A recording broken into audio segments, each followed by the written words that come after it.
This girl was a total novel addict, especially for those heart-wrenching, tragic love stories. Just as she was about to rush home to read her novel, a truck suddenly appeared. Like in so many novels, she was reborn as Lucette, only she was completely ordinary. But in this life, she decided to live a carefree life. One day, Lucette happened to stumble upon a group of kids bullying a pitiful little boy. With her kind heart, she immediately stepped in to protect the boy named Aurelio. This gradually made their relationship closer. But Lucette probably did not know that Aurelio was the male lead in the novel. Their fate began here. Everyone, please follow Lisa Manhwa to watch this exciting story. The story retells the brutal history of the Vladan Empire, a romantic fantasy 19+ novel. It all begins with the male lead being born as an illegitimate child, abandoned by his mother, and growing up in the coldness of the royal palace. Bad things happened, and ironically, the marriage partner, the female lead, looked a lot like his mother, making him feel both love and hate for her. The rest is history. It is a brutally romantic love story, just like the title says. The woman silently looked at her phone. Okay, I have a general idea of the plot, so now I will check out the reviews from people who've read it already. Various comments popped up. I have read a lot of romantic fantasy novels, but this is the first time I have seen one that depicts such heavy violence. I was so curious about the ending that I read the last volume. Is it because it is so cruel that it is rated 19+? Is that so? I want to go back to before I read volume 3. I should not have looked at the ending. I feel nauseous. Is volume 3 the most violent? Volume 1 introduces the setting, and volume 3 is just about the male lead going crazy and killing everyone. I think I am going to dream about the tyrant. Male lead. The comments section has been filtered due to reported spoilers.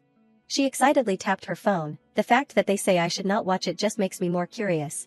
Realizing something was off, she was surprised. Thoughts raced through her head. No matter how many times I scroll, there is no ending, and it is so brutal. Don't tell me it is rated 19+ because it is too cruel. The girl sighed wearily. She said to herself, I will read the rest at home. There is no way I can read it on the street. Suddenly, a shout rang out, hey, watch out. As soon as the girl looked up, a large truck appeared. Her eyes widened. People say that before you die, your beautiful memories flash before your eyes, but in that moment, I only thought one thing. The last thing she saw was her phone. Please, do not let anyone see my phone. Immediately after, Lucette suddenly shouted, why am I still alive? A melodious voice rang out, you can fall asleep anywhere, can't you? She did not understand, huh? Chelsea approached and said, I told you to go pick some mushrooms for dinner. Lucette looked blank, mushrooms, but I do not know how to pick mushrooms. She looked at the woman in front of her, that is not right, but who is that? The woman came closer, and you are just hiding here, lying around sleeping. Lucette still did not understand, what is going on? Chelsea looked at her, you are not going to listen to me anyway, are you? At this moment, she reacted, Mom. The woman looked confused, you are talking like you have never met me before. Lucette turned her head to look around, where is this, who am I? The woman's face turned stern, are you still not awake? Hey, Lucette, this is the mountain behind our Sinan village. Chelsea continued to inform, it is a small village called Sinan, located in a valley on the border of the Great Vladan Empire. Hearing this, she was startled, the Vladan Empire. In her head, she thought to herself, could it be that Vladan is the setting of the novel, The Brutal History of the Vladan Empire? Lucette's expression became even worse, so I am. She asked herself, did I transmigrate into that bloody, brutal 19+ novel? My luck is really. A week had passed since that day. Chelsea called out, Luce, come eat. Lucette recounted the story. I had also implicitly understood the situation I was in. The woman brought the food forward, here, this is the stew I made with the mushrooms we picked earlier. Lucette's face was filled with happiness, I will eat it really well. Chelsea gently instructed, if you want more, tell me to scoop some more for you. There is a lot. She happily nodded, yes, I will eat 2 bowls. The woman smiled and reminded, don't be too greedy, okay? She gradually got used to life here. My name is Lucette. My father passed away early due to illness, and I currently live with my mother, Chelsea. And this is Sinan, a mountain village far away from the capital. At the same time, she also had some understanding. The Lord is a commoner who started out as a musician. Maybe he got the position because he was good at composing. Chelsea brought the soup spoon to her mouth, that means. She smiled brightly, it is great to live without having to worry about anything. Suddenly, Lucette remembered, in the royal palace, the setting of the novel, they would kill each other, but she felt that things were good now. That has nothing to do with me, a commoner living in a dilapidated house. Chelsea asked as usual, is the food to your liking? Lucette nodded in confirmation, yes, it is really, really delicious. The woman chuckled and said, whose cooking skills are so good? Lucette cherished this life very much, with hot food and a warm family. The woman smiled and asked, "Why are you suddenly staring at my face like that?" Lucette laughed like an idiot. "It is nothing." She secretly understood, this is the ideal life I wanted. Then, Chelsea announced, "This afternoon, the villagers will come to repair our roof." Lucette nodded, "Yes, I know." In the afternoon, two men quickly repaired the house. "This house always has roof problems, does not it? That is because it is old." Chelsea smiled and said, "As always, thank you guys." Just then, a voice rang out, "Chelsea." The woman was surprised and turned her head, "Who is coming?" Dahlia smiled and said, "You are fixing the roof again. I brought some apples with me. Try them." The woman was very apologetic. "Dahlia, you just gave me potatoes not long ago." Chelsea politely accepted, "Every time, I only know how to keep taking things from you." The woman smiled brightly, "Are you still being shy with me? We have to help each other out to live." Lucette quickly realized, that is Dahlia. Now, they are probably going to gossip. "Hello." She immediately turned to leave. "They will be talking for a long time, so I will make a run for it." A gentle breeze blew through her hair. Lucette walked forward comfortably. She enjoyed this life. Could it be that I was completely wrong? Because I thought it was a brutal novel, I was worried for no reason. How can this place be so peaceful? Rural life is the best. As Lucette left, a voice rang out, "Stop." She noticed a pitiful little boy. "Give me back my glasses." Vincent sneered, "What did you say? I can't hear you clearly." The boy did not forget to declare, "If you beg more sincerely, I might reconsider." Lavina's weakly tried to resist, "Don't." This made Lucette confused. What are they doing? She thought to herself, could it be that they are bullying him? Lavina stepped forward, "Give them back to me." The boy continued to question, "Why are you reading a book in the way of where we are playing?" Vincent did not forget to sneer, "Instead of doing that, why do not you guys play somewhere bigger?" Just then, the pitiful Lavina's accidentally tripped. He fell hard into the water below. Seeing this, Lucette shouted worriedly, "No." The kids were still laughing. "Didn't he step in too deep? Do you like water that much?" They asked. "Don't tell me you only have one pair of glasses." Vincent said gleefully, "Guys, what should I do with these glasses? Should I smash them?" "Hey," Lucette called out, "Hey, you." She decisively kicked the boy into the water, "You bad guy." This scene caught Lavina's attention. Lucette wiped the sweat from her forehead uncomfortably. How can they bully someone just because they have more people? He looked up at her. Lucette continued to ask, "Hey, are you okay?" She gently reached out her hand, "It is okay now. Take my hand." This action alone was enough to move him. Lucette repeated her words, "Hey, can you hear me? Take my hand." Lavina's eyes widened, Lucette was also envious, "He has such beautiful eyes, like a gemstone." Just then, a voice rang out, "Hey, Luce." Vincent spoke up unhappily, "Why did you suddenly interfere? Don't be so arrogant just because you are a girl, and step aside." She turned her head and scolded, "Why are you bullying an innocent friend?" The boy quickly announced, "Innocent, look at his eyes." This boy added, "They are red like blood." Lucette did not seem to care, "So what?" Vincent sighed and informed, "You idiot, do not you know, red is a cursed color." She sighed and scolded, "You are such a kid. That is superstition from ages ago." Lucette silently remembered, "My mother said that in the imperial countries, wars often happen, and red is considered an unlucky color."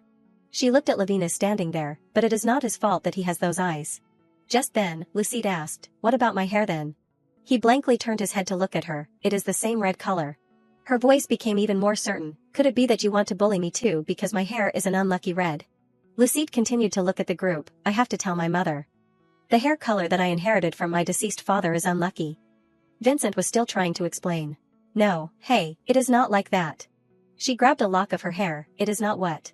Her expression gradually became sad. "Mom, what should I do?" Vincent said, "My hair is cursed." This situation made Vincent not know what to do. The boy threw the glasses aside, "I do not know, take care of it yourself." Lucette went over and picked up the glasses. She smiled in surprise, those mischievous little kids. Then, Lucette gave them to Lavina's, "Here, take them." His face flushed red, "Thank you." He took the glasses from her hand. This action made her confused, his hand is shaking. She thought, his body is too weak. Lucette continued to pull Lavina's, "Are you cold? Come here." He was still blank, "Huh." Her expression was a little worried, "Huh, what? Your hand is shaking. If you leave it like this, you will catch a cold." Lucette felt concerned, "Because I am worried about you, I will take you home." "Where do you live?" He asked back hesitantly, "My house, that is." Then, he led Lucette to a house, "Is this your house?" Looking around caught Lucette's attention, "It is hard to believe that there is a house here." Lavina slowly opened the door, "Come in." The scene inside caught her attention. Her face lit up, "Your house is just like a secret library." She continued to comment, "There are so many books." Lavina's hurriedly explained, "Because I read books a lot." Lucette was curious, what about that, did you write those too? He nodded, I wrote them little by little. She asked brightly, that is great, can I explore your house a little more? He felt confused, there is nothing worth exploring. Lucette seemed to be enjoying herself, no way, there are so many interesting things here. Can I? Although surprised, Levinas agreed, okay, if you want to. She happily exclaimed, thank you so much. He thought to himself, that is strange. This house is a place where people are not allowed to enter. Lucette was still praising, this bowl is so pretty. Levinas stepped forward, watching her back, suddenly bringing a guest home without any preparation, and even showing them around. He glanced in one direction, in fact, all of these actions are against etiquette and rules. Suddenly, he was confused, but why do I have the feeling that that girl won't think about it? Just then, their eyes met. Lucette asked curiously, hey, should not you go change your clothes, are you standing there because I will touch something? Levinas shook his head, his face red, it is not like that. It is too impolite to leave a guest and go. She chuckled and said, what, is that so, you are really a polite boy. At the same time, she pushed him inside, I will be fine. Go change, or you will catch a cold. Levinas immediately closed the door, then, I will go and come back. Wait for me a bit. Outside, she was still saying, go quickly. I will stay here obediently. In her heart, she thought, he is really cute. Lucette decided, then, I will really go explore this place now. Following that, she looked around the place. Lucette's expression gradually became curious, he must be smart if he has read all these books. She explored around, although he is a little clumsy, he seems to be a kind child. Maybe he is a little introverted because he likes to study. Suddenly, she remembered, it seems like there is a saying that describes this type of person. But her mind was not very quick, he is like. He is. Lucette suddenly gasped, that is right, he is like a bookworm and he even wears glasses. It is perfect. She immediately decided, when he comes back, I have to ask him more questions. Lucette curiously picked up a bottle of liquid, this. Is it his food? She felt confused, what is this horrible smell, is it really food, isn't it spoiled? Unfortunately, she realized something at this moment. Lucette sighed and said to herself, I was so shocked. Could it be that I am too hungry, this can't be food. I am so embarrassed. Suddenly, Levinas appeared, what are you doing? Lucette slowly turned her head, hey, you, that. His expression had completely changed.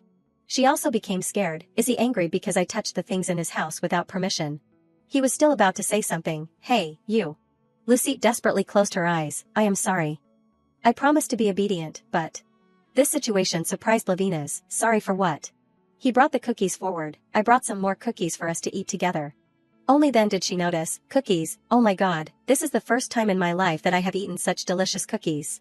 Lucette's face lit up, even the cookies for guests are so delicious. I am so happy. She kept praising, thank you. Thanks to you, I was able to eat something so delicious. Levinas nodded, I am glad you liked it. Suddenly, Lucette was curious, did you just move to this village? I have a question.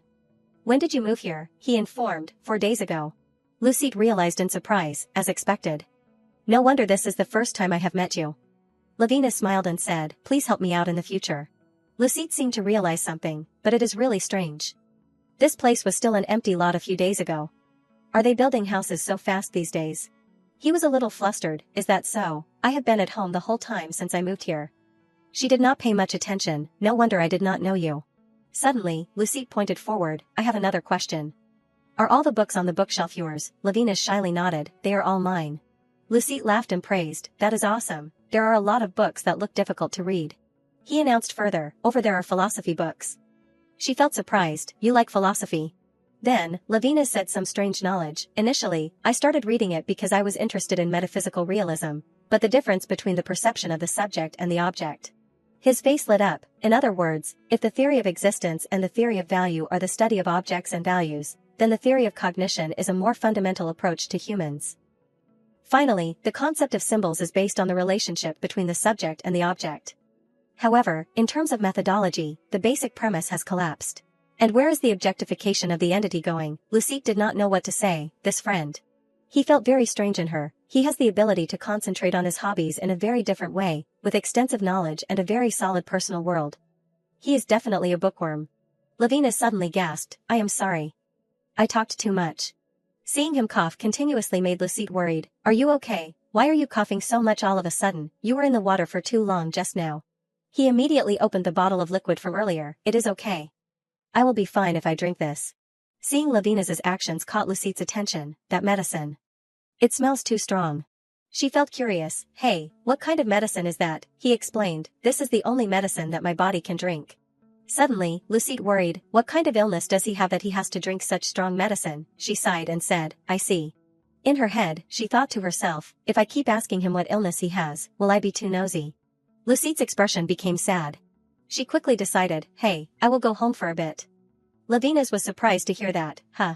Before he could react, are you leaving right now? Hey, wait. At this moment, she had completely left. Lavina stood still. Did I do something wrong?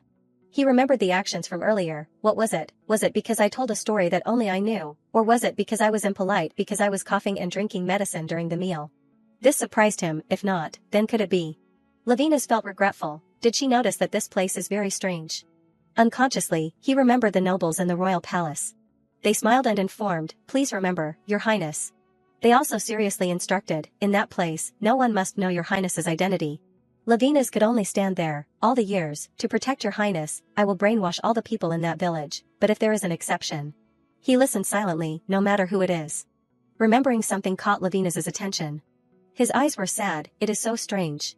He looked at the unfinished cookie, even if I am looked down on because I have those eyes, or if I am treated coldly and abandoned, I feel very normal because I am too used to it. Lavina's wondered, but why do I feel so lonely now? Just then, Lucide's voice rang out, hey, open the door for me. She stepped inside, sorry, I just ran home for a bit. He felt confused, this is. Lucide explained, it is the stew that my mother made. She continued to scoop it into a bowl, if you take medicine on an empty stomach, it will hurt your stomach. Then, she pushed it in front of Lavina's, it is still hot, so eat it quickly. He nodded, thank you. His face felt warm, so that is why you rushed home. Lucide smiled and said, I am sorry. I just wanted to bring it to you quickly, but the stew my mother makes is really delicious, right? He nodded and praised, it is really delicious. She immediately waved her hand, is that so, eat a lot. Suddenly, Lavina's was confused, but, come to think of it, I still do not know your name. What is your name? She smiled and said, I am Lucide. You can call me Luce. This scene made Lavina's freeze. His face broke into a bright smile, and I am Lavina's. You can call me Lev. Time passed. Since then, we had become friends, and Lev's house had become our secret base. Lavina's announced, I have put it all together correctly. Looking at the Rubik's Cube in his hand surprised her. She immediately praised, that is amazing, Lev, you are actually a genius, right? He hurriedly shook his head, no way. I still have many shortcomings. Lucide sighed, if you say that, then what am I? Her expression gradually became sad, there are so many things I do not know. It must be hard for you to play with me, right? He quickly explained, it is not like I am actively playing. You are the one who actively plays with me. Lavina's continued to say, you came to me, spent time with me, and talked to me. Just those things alone make me very happy. He felt happy, all of these things are the first time I have had them. Lavina's face lit up, I am so happy that I only want to live a life like this forever. Lucide laughed and shook her head, what, that is not difficult at all. He immediately reached out his hand, we can just live like that, right, let us promise each other. She quickly agreed, promise that Luce and Lev will be friends forever. The distance between the two people shortened, I will remember this promise. Chelsea's voice rang out, Luce, are you here? Lucide quickly stepped out, Mom, the woman sighed, this girl, I knew you were here. Lavina's bowed his head, hello, madam. She smiled, Lev, are you doing well? Chelsea continued to hand over the cake, Luce, you came empty-handed again, did not you? I told you that you have to bring a gift every time you go to someone's house. He was overjoyed, thank you very much for the gift, madam. Chelsea gently added, playing with the naughty girl in my house must have tired you. Lavina's hurriedly shook his head, not at all. On the contrary, I feel very happy. He continued to say strange things, and I also know that it is customary to bring a gift when visiting someone's house, but if you compare the frequency of your daughter coming to my house and the space to store gifts in the house, then. Lucide came closer and announced, Mom, we are friends. She felt curious, we will still continue to play with each other in the future, so how can we give gifts every time we meet? Looking at the two children made Chelsea surprised, look at these kids. Lucide quickly left, then, Lev, I will see you tomorrow. I am going home now. Lavina's felt regretful, be careful on your way home. She gently placed her hand on his head. Her face broke into a bright smile, don't be bored when I am not around, okay?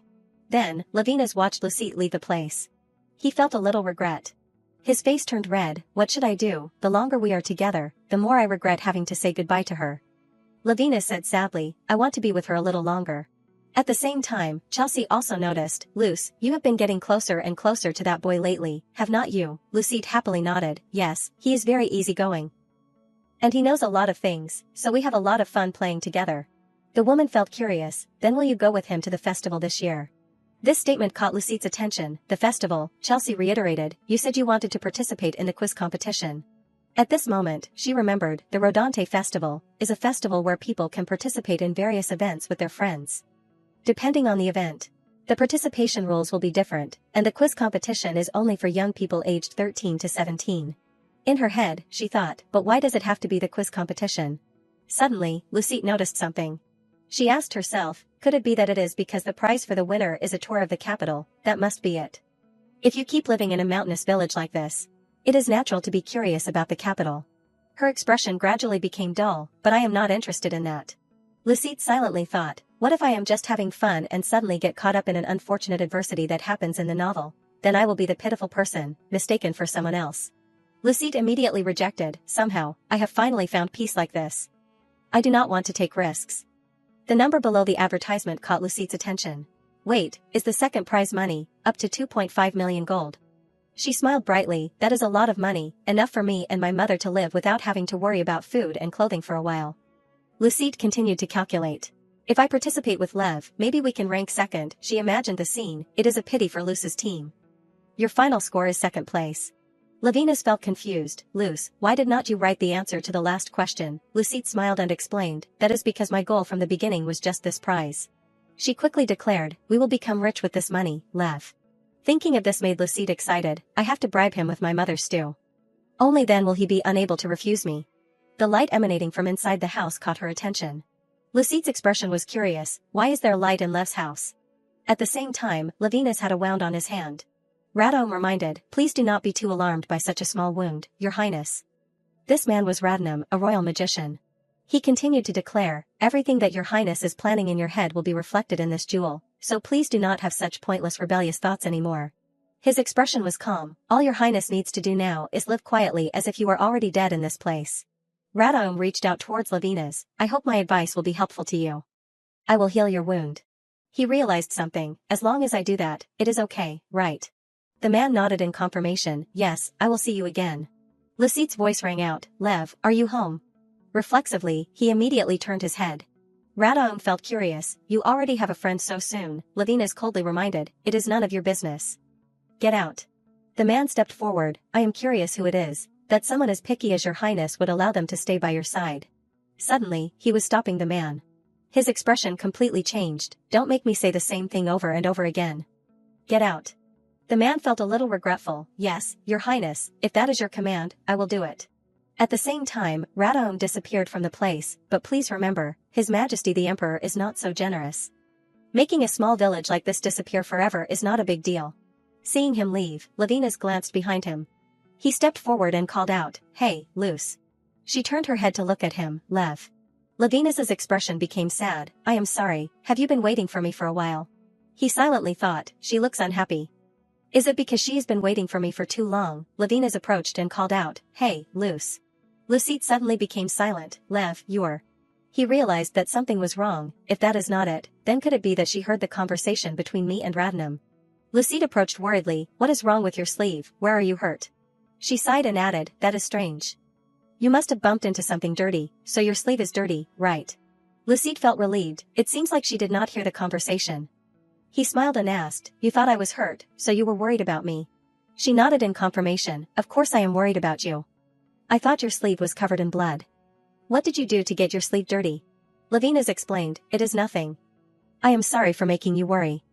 Lucide pointed in one direction, don't apologize to me anymore, and you absolutely can't let yourself get hurt again. I brought the stew that my mother made. Let us eat together. Suddenly, she felt curious, by the way, what were you doing in the room earlier? Levinas informed, I was learning a few things. He silently looked at her, I feel very happy when I am close to Luce, but... Lucide was still playing around, I see. You were so focused that you did not hear me calling. In Levinas's head, he silently thought, if she knows too much, she will definitely be in danger. Suddenly, he suggested, Luce, I have a favor to ask you. Can you please not go up to the second floor of my house in the future? Lucette smiled and replied, the second floor. Okay, if you said so, I won't go there. She continued to remind, instead, I also have something I want to ask you, which is to please pay attention to my knocking. I waited for a long time. He was a little flustered. I am sorry, I will pay attention. Suddenly, Lucette interrupted, then, before I knock for the 10th time, you must come out and open the door for me, okay? Lavina's nodded without hesitation, 10 times, I know. I promise you. She continued to inform, very good, there is one more thing I want to ask you. Lucette's face was expectant, which is, in this Verdante festival, please participate in the quiz competition with me. He picked up the paper, the quiz competition, she nodded in confirmation, if you want to participate in that competition, you need a teammate to participate. Lucette continued to suggest, it would be great if Lev agreed to participate in the competition with me. Suddenly, Lavina's blushed, hey, Luce, I do not think I am suitable for that competition. She still did not understand what was going on, why not? Lucette comforted, you will definitely get a prize. Are you afraid that you won't win first place? He was very flustered, that thing. She gently explained, you do not have to be too pressured. Seeing this, Lucette sighed regretfully, if you do not like it, feel free to refuse. She continued to say, I will ask Dominic to help me. This made Lavina's regretful, will someone else replace me by Luce's side, I do not like that at all. He smiled and quickly declared, no way, I will participate with you, Luce. I will prepare really hard for the competition. She felt very happy, really, that is great, thank you, Lev. In Lavina's heart, he was almost happy, although I am not very confident, I will try. She sighed and repeated, I said that you are more than capable, let us work hard together. Time had passed to the day of the festival. Lucette quickly stepped forward, great, I have been waiting for this day for a long time. She happily called out, Lev, I am ready. Lavina seemed like a different person, I am here, Luce, let us go. She suddenly felt confused, why is he so dressed up today? The two people looked at each other, it is the first time I have seen him dressed up like this. Is Lev also looking forward to this festival like me? Suddenly, Lavina's adjusted his clothes, do I look strange? Lucette shook her head and praised, not at all, you look very handsome, but... She looked outside, won't you be too hot wearing a suit today? At the same time, she quickly opened the closet, it is okay. I think you should at least have a set of sportswear. Lucette's mood gradually declined, how come all of your clothes only have plaid patterns? She silently thought, I think you will be very hot wearing that outfit. Lucette continued to ask, Lev, do you only have this much clothes? Lavina's nodded in confirmation, that is all the clothes I have. She kept searching, even so. There must be something worth wearing. Try this on. Finally, he had changed his outfit, how do I look, Luce, does it look okay? Lucette kept praising, it really suits you. It is thin, so it probably won't be hot. He smiled and waited, do you like it? She nodded in confirmation, of course, how can it be so perfect? Immediately after, he stepped closer, I am glad.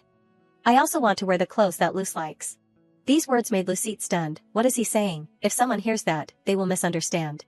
She immediately stepped forward, Lev, your hair is all messed up. Let me fix it for you. He obediently sat still, I know. Lucette meticulously reached out her hand, he is really like this everywhere, he can't be like this. Seeing him close, his eyes caught her attention. Lavina's felt confused, what is wrong, is there something on my face? Lucette hurriedly shook her head, it is nothing. She silently thought, his glasses do not seem to have any degree. Do they? He informed, Luce, let us go quickly. It seems like the carriage has arrived. After arriving, Lucette instructed, here, wear this. My mother made it for you. Lavina's nodded in agreement, thank you. A voice rang out, Luce. Lucette turned her head in surprise, Dominic. He curiously stepped forward, what is wrong? Are you two also planning to go to the festival together? His expression was regretful, I thought you would go with me. Lucette smiled and shook her head, I am sorry. But he was still very friendly, although I am a little regretful, I can't help it. I am Dominic. What is your name? He introduced his name, Lavina's. Dominic felt curious, Lavina's, Luce just called you Lev a while ago. He quickly reiterated, please call me Lavina's. He did not forget to add, if Luce is bothering you, please let me know. I will teach you how to play soccer and take you to places with beautiful scenery. Lucette sighed and informed.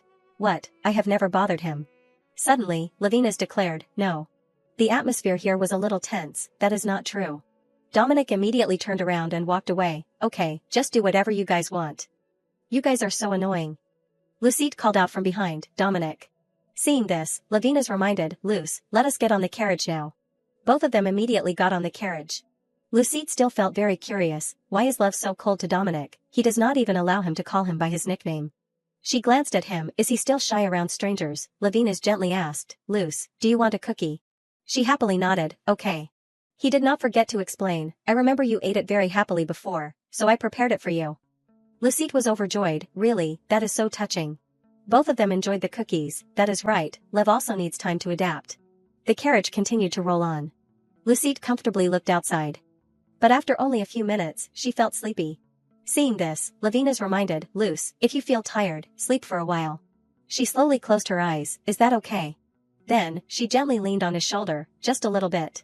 Seeing that she had fallen asleep, Lavina spoke up. If you want me to be friends with that friend named Dominic, then I will. I can do anything you ask, whether it is participating in the competition. Or anything else, but that name, I only allow you to call me by it. He silently thought, because the one who calls the name will become the owner of it. Lucette's face lit up. Lev. He moved closer and whispered, and that name, I only reserve it for you. Lucette was still sound asleep and did not know anything. The scene had shifted to the royal palace, the capital of the Vladan Empire. At this moment, Delmar hurriedly ran inside. He opened the large door and ran in. His voice was a little rushed. Radnam. Delmar worriedly asked, what should I do? Brother Aurelio has disappeared. He was the sole heir of the current Emperor Delmar Abel Hadassah. His voice kept ringing out. I asked Mother, but she did not answer me. Radnam, please do something. Radon gently placed his hand on his chest. Your Highness, what can I do for you? Delmar quickly pleaded, please take me to my brother. He sighed and said, there is no reason for the great prince to disappear, Your Highness. He continued to suggest, I do not know. Please quickly take me to my brother. His expression gradually changed. I wonder if the great prince will welcome you. This made him confidently place his hand on his chest. Of course he will. Of course my brother will miss me. Suddenly, Radon felt surprised. Is that so? He raised his hand in the air. Okay, I will take you to meet the great prince. Changes appeared around Delmar. You must not take off this cloak. Okay, it is a magical tool to allow you to return to the royal palace immediately when your life is threatened. He still felt confused. Why do I need this to go see my brother? He continued to inform, this is a safety device, so I wish you a pleasant time. Delmar slowly floated into the air. A safety device, where am I going that I need this? He was still about to say something more. Wait, Radnam, wait. Finally, he completely disappeared from this place. Radon's expression appeared extremely calm. He comfortably sipped his cup of tea. At the same time, he comforted himself, I won't be punished for this, right? It seemed that Radon knew something, poor prince. Lucette and Lavina's were still happily walking together. Lucette kept praising from one side, the festival is really fun. She remembered earlier, the dart throwing, she kept praising, hit them all. Up to the lucky wheel, Lucette clapped, first place. Then, the treasure hunt, her expression was stunned, you found it already. Lucette happily said, Lev, thanks to you, I received so many gifts, bought a lot of books, and ate ice cream too. I am so happy. Suddenly, she felt curious, but these gifts, are you really giving them all to me? I feel very guilty when only I am taking them. Lavina smiled and informed, of course I am giving them all to you, Luce. Just seeing you happy is enough. These words made her feel surprised. Lev, he is saying things that are easy to misunderstand again. Lucette's heart suddenly fluttered. She told herself, that is not right, I must be too sensitive. Lucette continued to offer the gift, then Lev, please keep this snow globe for me. This action surprised Lavina's. This is the one you wanted the most. She smiled brightly, that is why I want to give it to you even more, hoping that when you see this, you will immediately remember today. This made him stunned, remember the memories between me and Luce. He immediately took the gift, okay, if you said so, I will leave this for you so that you can remember today at any time. A man's voice rang out, from this moment, we will start accepting registrations for the competition. All participants in the competition, please move over here. Lavina's quickly remembered, Luce, what is your goal for today? Lucette continued to inform, is second place. I want to be second place, no more, no less. He felt curious, why? He did not forget to add, if it is you, you might be able to get first place. This statement made Lucette laugh, you are really. She gently explained, of course first place is good, but, do not you feel pressured, I think second place is good too. Second place is enough to satisfy me. Lavina's listened silently, second place is enough to satisfy you. He silently thought, until now, in everything, I have always thought that I must achieve first place. So even if it is not perfect, it is okay if I am satisfied with it. Lucette turned her head and said, I do not care about the first place prize, the tour ticket of the capital. He nodded in agreement, me neither. She smiled and replied, as expected, we understand each other very well. Suddenly, at this moment, she remembered something. Lucette looked at the shop in front of her. That is right, it seems like my mother has been in the grocery store for quite a long time now. She turned her head and instructed, Lev, I forgot what my mother told me to do. How about you go line up and wait first, I will be right back. Levinas nodded in agreement, okay, go. He did not forget to wave his hand, see you later, Luce. Lucette nodded, okay. Then, he looked at the place that was accepting registrations to participate in the Rodante quiz competition. The scene here was extremely lively. Suddenly, Levinas felt lost. When will Luce come back? A familiar voice caught his attention. Why is no one answering me? Can't you hear me? Delmar kept asking. Wait, there is no way no one can see him. He tried to search around. A boy with black hair and red eyes. Have you never seen someone like that? Levinas stared blankly at the figure of the boy. Is that Delmar? He did not know what to do. Why is he here? He is even looking for me. Delmar was still making a fuss. Because he is tall, he can be easily recognized. Don't lie to me. Tell me the truth. Where is my brother right now? Suddenly, a hand placed on his shoulder. Levinas's expression completely changed. Delmar, why are you here? He smiled brightly, brother. After that, the two went to another place. Delmar still innocently kept asking, have you been well lately? You suddenly disappeared, and I missed you so much. Levinas turned his head. How did you get here? He smiled and explained, I asked Radnam to take me here. His expression was cold. Why? His face was beaming, because I really wanted to see you. Delmar quickly hugged Levinas tightly. I really missed you, brother Aurelio. His real name was Aurelio Levinas Hadesa, the name of the prince who was exiled because he was born an illegitimate child. This made him helpless, that name that I threw away. Aurelio sighed, so it is you. You did not look down on a bastard like me. Delmar did not pay attention to his expression, of course. No matter what the royal laws are, I still like you. He did not seem to care. Okay, just do whatever you want, because no one dares to scold you. There was a hint of reproach in his voice, but you know that if you break the rules, I will be the one who gets scolded instead of you. He still did not understand what was happening. Yes. Aurelio continued to look at him. Don't pretend like you do not know anything. Think about why I came here. If they know that you are here, I will be forced to leave for another place. He asked a little uncomfortably, where will that be? Will the next place be hell?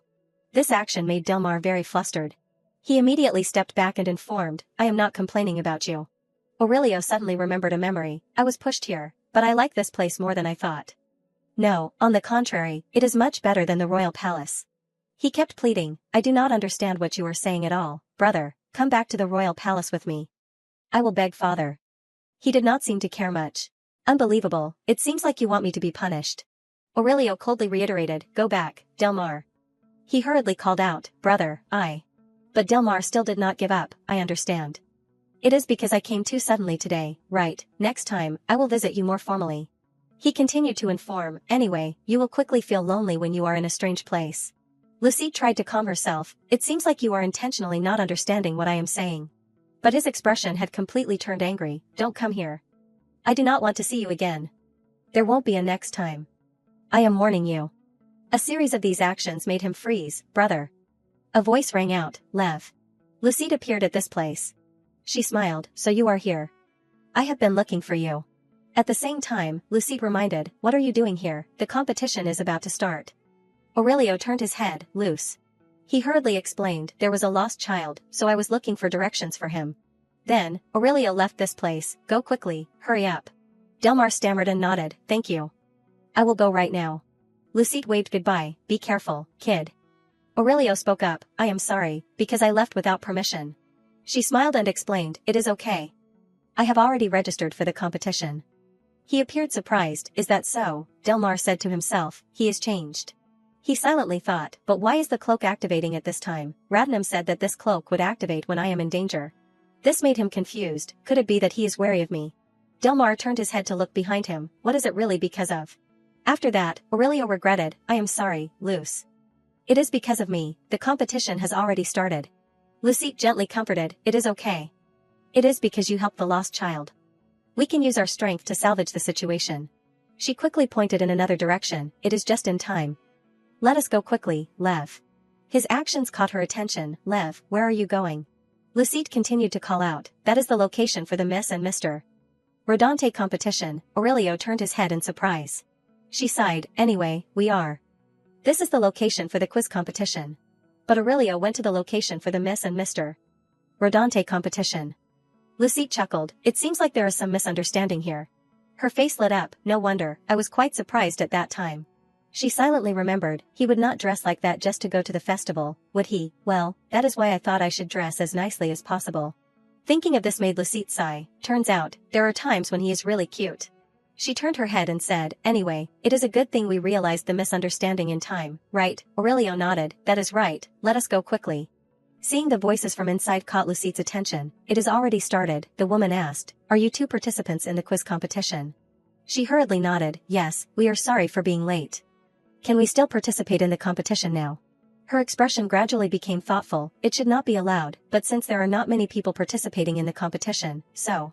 Then, she decided, okay, you two go inside. In return, I will mark you wrong on 3 questions that were asked earlier. Lucette happily turned her head and announced, great, Lev, we can participate in the competition smoothly. The woman added, it is break time right now, so you two should quickly move inside. Lucette immediately nodded, yes, thank you very much. Let us go, Lev. Aurelio understood and nodded. Yes, Luce, I will try my best. The two quickly sat down in their seats. The surroundings caught Lucette's attention. Let us see, it does not seem like many people are participating. She continued to look around, that person must be the Lord, right, he seems bored. She silently thought, if it is this kind of atmosphere, we can probably catch up. Lucette kept whispering, Lev, do not worry too much because you did not practice beforehand. She was about to say something more, I have prepared very hard, so. Seeing Aurelio so enthusiastic surprised her, Lev. The referee continued to announce, next, the answer to the question is, answer. Having such a good teammate made Lucette proud, that is awesome, he answered 10 questions correctly in a row already. She kept praising, you did not even prepare anything beforehand, you are really amazing. He smiled and shook his head, it is just luck. Lucette's eyes were envious, even so, none of the questions are easy. You know a lot of things. She looked at the quiet guy in front of her. The woman was also surprised, that is amazing, how does Lev know so many things? The referee quickly announced, now, it will be the final question. The story is told that, a long time ago, a former emperor eliminated all the witches who were disrupting the empire. The referee's voice rang out, at that time, most of the other witches surrendered very early, but only one witch resisted to the end. Although he was a traitor, His Majesty the Emperor still recognized his strength and spirit by erecting a stele to commemorate him. What is the identity of this last witch? Aurelio's expression became serious. The other couples quickly discussed together, this is the first time I have heard of this. Weren't all the witches killed a long time ago, how would we know about this? Lucette continued to ask, this question is quite difficult.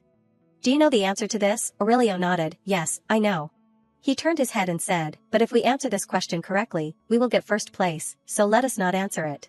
Lucette was very expectant, okay, then tell me the answer.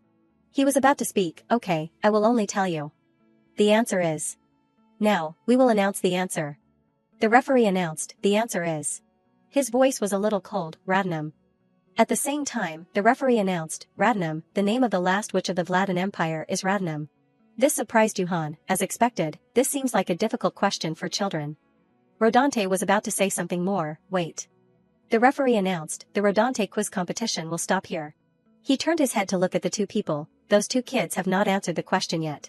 Johann smiled and explained, is that so? It is too far away, so I did not hear clearly.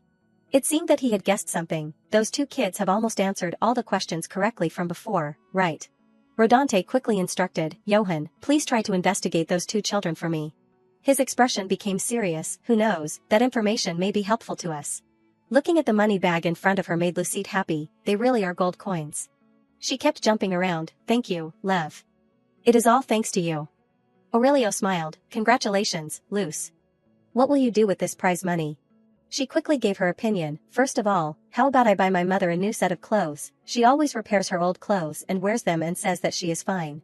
Lucette continued to say, I am always thinking about that. My mother must also want to wear beautiful clothes. Hearing this, Aurelio nodded, I see. He did not forget to inform, then let us go buy a gift for your mother together. If you do not have enough money, just use my money. She asked, what are you saying, Lev? Lucette's expression became sulky, we decided that we would split the prize money in half. Aurelio did not seem to care much, your mother is usually very concerned about me, so I want to take this opportunity to repay her with you. This made her feel awkward, I am very grateful that you said that, but. Lucette stepped closer and suggested, okay, because I feel guilty when I keep receiving your kindness, so I have decided to fulfill 3 of your wishes. His eyes gradually became blank, wishes. Lucite smiled and explained, I almost always only know how to receive help from you, so I also want to help you in return. His face turned red. If that is the case, then, okay. The two continued to walk. That is not right, Luce, you just received a big loss yourself. I have already received enough from you. Aurelio silently looked at her. She is always very warm and affectionate to me. No matter how many times I repay that kindness of hers, it will never be enough. He cherished this friendship very much. I hope that days like this will last for a very long time. Inside the store, Lucite said, look at these clothes. She felt excited. How can they be so beautiful? This lace dress is so cute, and I also like this shirt. Lucite clasped her hands together. As expected, shopping is the most fun thing in the world. She turned her head and said, Lev, look at this. Between these two, which one? Clothes were continuously put on Aurelio. What were you just saying, Luce? Seeing this, she hurriedly stepped closer. I am sorry. Look at my head. Let us rest for a while. He sighed and sat down. I am sorry, but let me sit here for a bit. Lucite's face had a sad smile. I am really, too excited. It has been a long time since I have been shopping again, so. Remembering something caught her attention. Her expression gradually became thoughtful. This necklace is too beautiful. How much does this cost? It must be very expensive. Lucite reminded herself, no, I know what I am planning to do. Never mind. She quickly ran to another direction. I have to look at all the clothes here. Lucite's actions from earlier caught Aurelio's attention. When leaving, she asked curiously, Lev, what did you find most interesting today? He sighed and pondered, it is hard to pick one. Aurelio continued to recount, because it was the first time I played games, shopped, and participated in competitions. Lucite felt surprised. Really, it was all the first time you did it. She quickly suggested, then, let us go together again next time to the festival. Hearing this, he paid attention, next time to the festival. Seeing Aurelio having some difficulty made Lucite confused. You do not like it. He said strange words. Maybe I won't be able to participate in the quiz competition then anymore. Of course, Lucite was still very confused. She stepped closer to comfort. It is not like we go to the festival for the quiz competition. Of course, it would be good if we had more money, but... Aurelio glanced at her. Is that so? Lucite nodded and said, of course. Thanks to you, I bought a lot of gifts, and I am also very satisfied. She gently explained, the reason I want to ask you to go again is because it is very fun being by your side. At this moment, Aurelio spoke up, hey, can I use one of the 3 wishes that you said you would fulfill for me earlier now? Seeing him act made her pay attention, so fast. He quickly took out the necklace from before. I noticed earlier that you did not buy anything for yourself. Aurelio gave it to her. I bought it because I felt it suited you. Please accept it. Lucite looked at it in surprise. This is the necklace that I was admiring earlier. She still felt regretful. It must be very expensive. How could?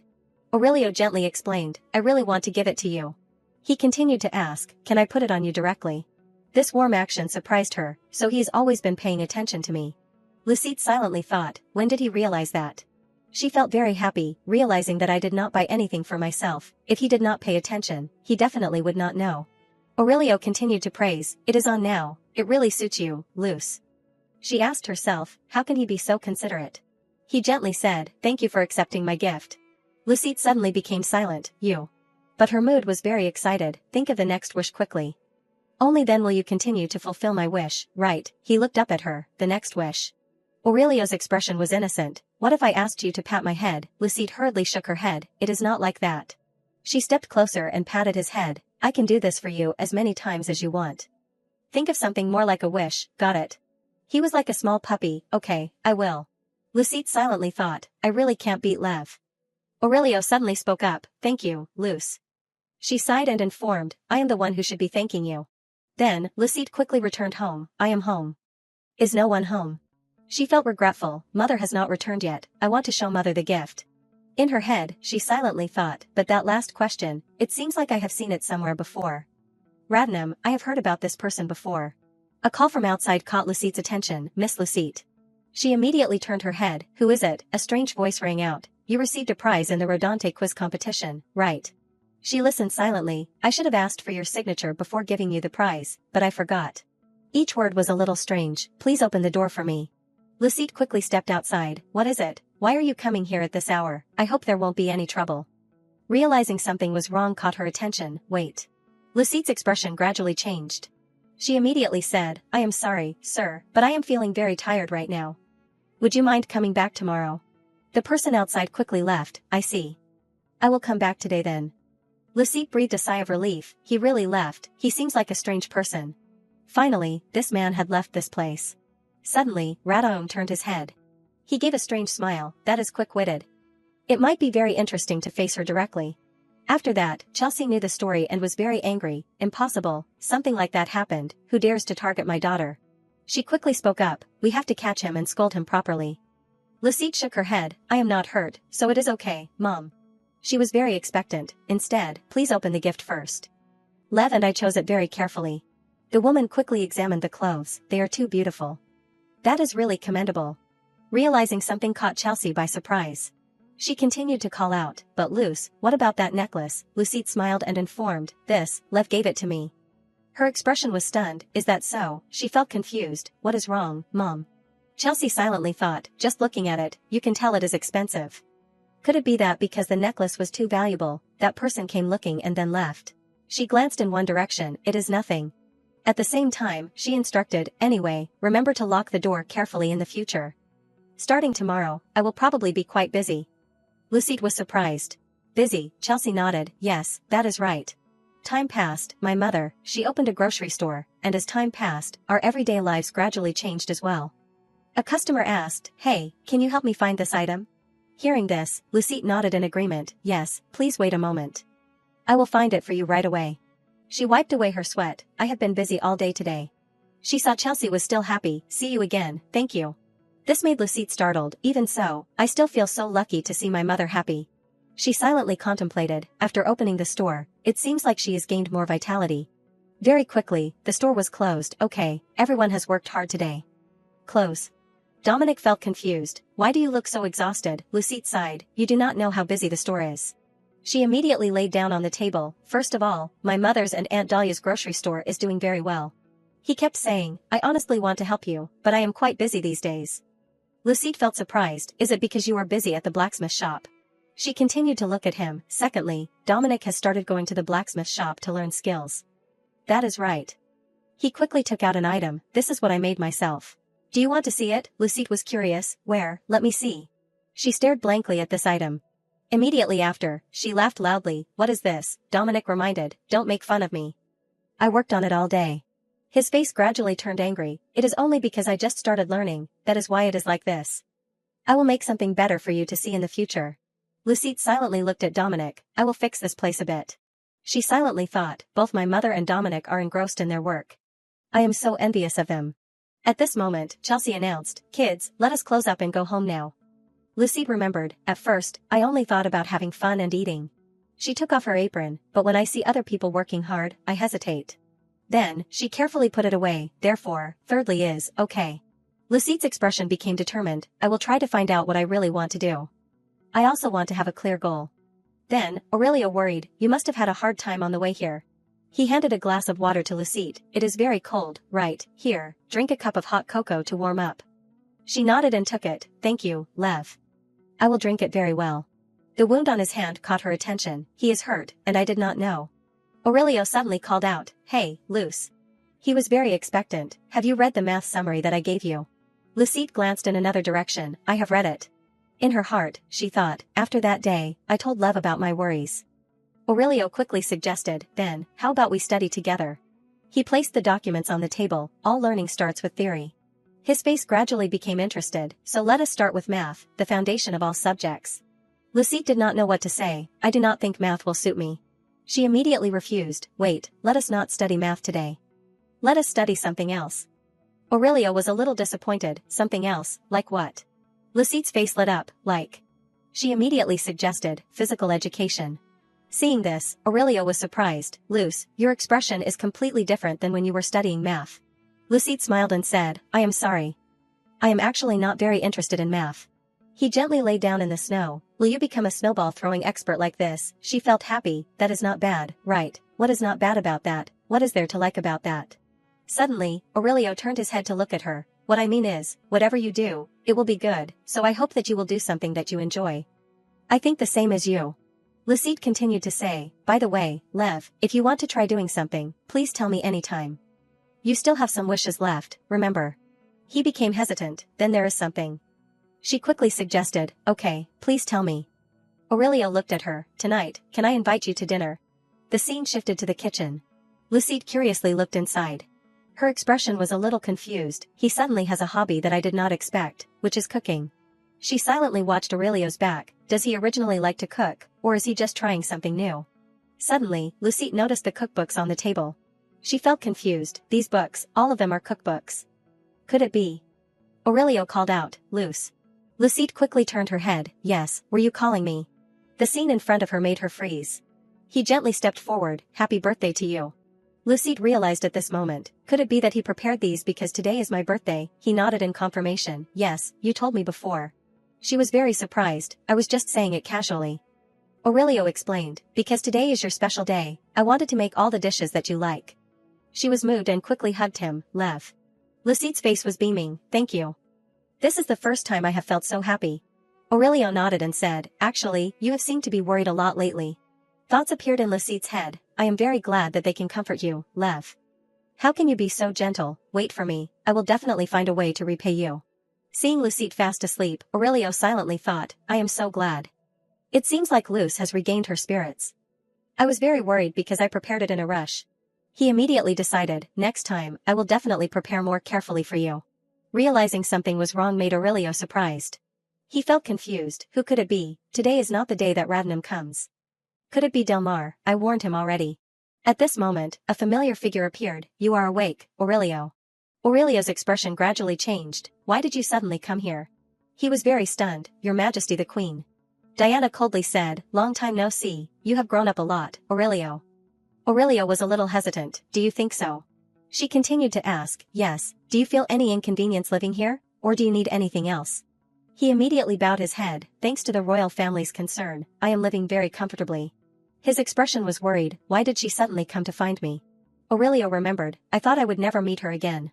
He became thoughtful. If it is only because of that the queen herself came here to find me, then. Diana continued to speak. To be honest, I was also very flustered. Suddenly, Aurelio remembered Delmar. Is she still worried about the succession? She glanced towards him. Indeed, I am very worried about you. He reminded himself, I can't act carelessly and reveal my weaknesses pointlessly. Aurelio responded, every decision of the royal family must have its reasons. Diana stepped closer and asked, that is right, Aurelio, you do not have any serious illnesses and have not encountered anything dangerous, have you? He nodded in confirmation. Yes, that is right, Your Majesty the Queen. Diana's eyes became cold. Okay. She turned around to leave. I only came to check on your health, now I am going back. Aurelio felt confused. You do not have anything else you want to order me to do, he silently thought. She is just going back like that. She did not forget to instruct, no, remember to take your medicine properly. Although surprised, he still nodded in agreement. Yes, I will take my medicine properly. His thoughts appeared. She really just came to check on my health. Aurelio felt very confused. Is being confined in a village in an unnamed mountain valley not enough? They are like going around looking at the zoo when they are bored. His life was too suffocating. It is annoying when they keep taking turns appearing and monitoring me. It seems like they only treat me as something for them to examine. Then, Aurelio opened the door and stepped inside the room. Lucite was still fast asleep, catching his attention. Luce. Aurelio knelt down on one knee. It is enough for me as long as I can be by your side. He gently touched her hand, so I won't allow this to be hindered. In his head, he calculated, I need to come up with countermeasures. His eyes gradually became scary, a countermeasure that can protect me and Luce. I will absolutely not let Luce be in danger. Then, Aurelio worried, Luce, are you okay? He continued to ask, your complexion has not been good since just now. Lucite felt a little embarrassed. Well. He immediately stepped closer. Does it hurt a lot? She hurriedly shook her head. No, it is okay, Lev, it is nothing serious. Lucite hugged her stomach. It seems like I ate too quickly yesterday, my stomach is uncomfortable. Her voice was a little helpless. I probably ate too much yesterday, so I am feeling bloated. Do you have any digestive medicine? Aurelio was saddened. Sorry, Luce, I did not prepare that medicine. She hurriedly shook her head. It is okay, you do not need to apologize. Then Lucite suggested, let us go out and buy some. Okay, come with me to the pharmacy. He was still dazed. Pharmacy. Seeing his hesitation surprised Lucite. What is wrong, Lev? At this point, Aurelio slowly announced, well, in scene in village, it is a bit. The scene before them caught Lucite's attention. What? The wooden house surprised her. Could it be like this? Lucite's mood completely plummeted. She looked at the pharmacy. Is our village's pharmacy this bad? The salesperson quickly greeted them. Is the little girl's stomach upset? I will make her a glass of honey water. Lucite immediately refused. No, thank you. I am fine. We are going now. She sighed as she walked away. I get it, there is not a proper pharmacy in our village. Aurelio quickly said, I heard there is a good pharmacist in the village over the mountain. He felt a little regretful. Sorry, Luce, I think the problem is with the food I cooked. Lucette shook her head and explained, no, the food you cooked was really delicious. It is not your fault. She continued, it is probably because I went to bed too early last night. A little walk will help me digest. Lucette thought to herself, this era is really, really ancient. She recalled the medicine he had been taking. I did not expect that buying medicine would be this difficult. Lev has always been taking medicine, but... Lucette's expression gradually became curious. Even though I do not know what kind of medicine it is probably not a common one. She remembered the vial and how difficult it was to make, so, what if I learn how to make medicine? Suddenly, Lucette realized something. She thought to herself, pharmacology is not developed here, so there must be a demand. A smile appeared on her face, and it could also help Lev. Seeing this, Aurelio was surprised and noticed, Luce, is something good happening? You look much brighter. She turned her head and said, Lev, I want to say that. What I really want to do is... Right at this moment, Yuhan quickly appeared. Wait. He hurriedly ran towards them. His eyes were full of anticipation. Are you two the ones who won the Rodante quiz contest at the summer festival? Lucette immediately turned her head. Yes, we are. But who are you? Johann brightly placed his hand on his chest and explained, I have finally met you. It is a pleasure to meet you. I am Johann, Lord Rodante's assistant. He continued to approach them. Now, could you spare me some time? Come with me for a bit. Lucette felt very suspicious. Where are we going? If it is about the prize money, we have already spent it all. We can't return it. These innocent words made him laugh. Prize money, it is not about that. Johann continued, it is because Lord Rodante wants to meet you. Lucette called out, hey, Mr. Assistant, Johann. He turned his head to look. What is wrong? She doubted, why does the Lord suddenly want to meet us? Johann's face was radiant. I already said, you will know when you get there. Lucette thought, he did not say that. She felt worried, perhaps. Lucette seemed to guess something. Is it because of what happened at the festival? She remembered Aurelio's words, it is Radnum. She thought, he clearly only told me quietly. Johann quickly reminded them, you do not need to be so nervous, just relax. It seems like we are almost there. That is Rodante Castle. Looking outside made Aurelio pensive. He wondered to himself, could it be that the Lord has discovered my identity? His expression gradually became worried. No, it can't be. They definitely would not imprison me in a place connected to the royal palace. Aurelio quickly returned to normal. Calm down. I need to take my medicine. Then he reached into his pocket. Damn it, I forgot to bring my medicine. Lucette turned to look. Lev, what is wrong? You do not look so good. He stammered, really, I guess it is just that I am carsick. But Aurelio still explained, I am probably just a little nervous because I am about to meet the Lord. She gradually became worried. Really, are you sick anywhere? He nodded in confirmation. Yeah, I am fine. Don't worry too much. He thought to himself, hopefully, nothing special will happen. Seeing the two of them, Rodante said, so, you are Lucette and Lavina's, right? You must be tired from the long journey. It is a pleasure to meet you. Lucette bowed. Greetings, Lord. It is an honor to meet you like this. He immediately waved his hand. You are too polite, young lady. His face was radiant. Come, let us have some refreshments while we talk. This situation stunned everyone. Lucette was surprised. There is hot tea and even dessert. It seems like he is really welcoming us. She felt confused. What exactly does he want to talk about that he called us, people who live in the suburbs, here? Rodante turned to look at the two of them, Lucette, Lavina's. He asked tentatively, you two answered the last question of the quiz contest last summer correctly, right? Lucette answered very carefully, yes, we had seen similar content in books, but because we were not confident, we did not write the answer. He nodded approvingly, indeed. Actually, not many people know about that mage. Lucette was a little flustered, really. At the same time, Rodante made a guess. Only two types of people would be interested in that, either a child from a prestigious aristocratic family or a very studious child. He gently sipped his tea. So, which is it? The next question stunned them. Are you two interested in studying? Rodante quickly probed. You two do not plan to go to the capital after you grow up, do you? Seeing them shake their heads made him overjoyed. That is right, that is great. He reached out and took Lucette's hand. We have finally found you, Rodante's precious talents. His voice became excited. Have you wanted to study anything more during the past time? Tell me, and we will support you with all our might. She still did not understand. What do you mean, sir? Johann sadly wiped his tears at this moment. Actually, we have always been looking for talents for Rodante for a long time. He recounted the story. However, after that person learned the skills, they tended to migrate to the capital. Right when we could not find any more children to teach. After speaking, he looked at the two of them. I met you two, outstandingly intelligent people, in the quiz contest. Rodante also quickly explained, I have been very tired looking for you for the past time. Anything is fine, whether it is teachers or books, we will find them for you. Lucite was still skeptical, anything is fine, right? Then she still decided to say, well, not long ago I realized that there is not a proper pharmacy in Rodante. He was surprised to hear this, pharmacy. Lucite nodded in confirmation, yes. If you want your body to recover quickly, you have to take different kinds of medicine together. I was very frustrated because there was no place to buy medicine. She did not hesitate, so, I want to learn pharmacology. Then Lucite sighed, for some reason, I feel like today is going to be a long day. Aurelio nodded, that is right, a lot of things we could not have predicted have happened. Her face became radiant, yeah, the subject you said you wanted to learn was also beyond my expectations. Suddenly she became curious, magic techniques and martial arts, when did you become interested in that? Aurelio explained, when there is an opportunity, it is good to learn more things. Today's events excited Lucite, great, the motivation is surging within me, let us study hard together. He nodded in agreement, yeah, let us work hard together. Suddenly he turned and instructed, oh, sorry, but I have to go home first today, okay, you can go back alone, right? She smiled and nodded, of course, be careful on your way back. Lev.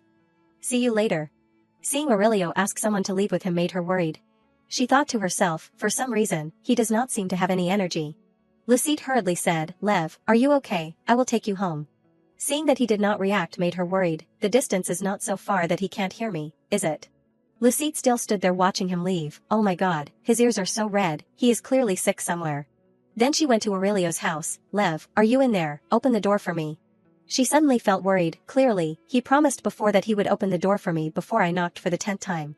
The door immediately opened, sorry, excuse my rudeness. Lucite looked around the house, why is the house so quiet? Aurelio's pain sounds rang out. She seemed to realize something, that is. She hurriedly rushed to the 2nd floor. Seeing Aurelio's familiar figure made her freeze. Lucite hurriedly called out, oh my god, Lev. His expression was very bad, wake up quickly. He helplessly fell into thought, I can't see anything. As if something was covering his eyes, and he could not move anything either. Aurelio felt despair, I am being punished now. Involuntarily, he turned his head to look, someone. If it is the knights, the footsteps will be loud. He thought to himself, the maid's footsteps will be light.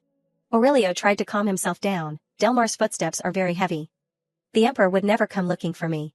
He kept guessing, Radnam probably would not make any footsteps. In the royal palace, there is only one person with such cautious footsteps. Suddenly, Aurelio's birth mother appeared, Your Highness.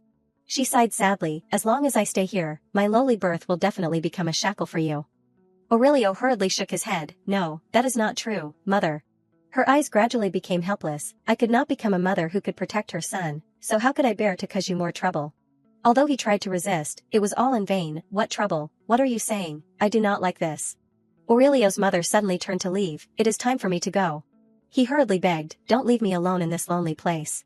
He felt despair in his heart, mother, it is cold and scary here, please take me with you. But she coldly announced, live happily, Lev. Aurelio was still trembling, mother. Lucite was always right next to him, he is getting hotter and hotter. She thought to herself, this is not good, I have to go get someone. As she left, he reached out to stop her, don't go. Lucite was surprised and turned her head, huh. Aurelio's condition was very bad, don't. Leave me. She sighed regretfully, what, I thought you woke up. Seeing him suffer like that made her sad too. Lucite gently comforted him, you do not need to be afraid. She did not know what he was going through, because I will definitely not leave you. So do not worry. Lucite continued to look for something, I need something to cool him down. Right at this moment, the vial caught Lucite's attention. She curiously looked at the vial, that vial. Lucite laughed and opened it, Lev carries it with him every day, how lucky, if I give him this then.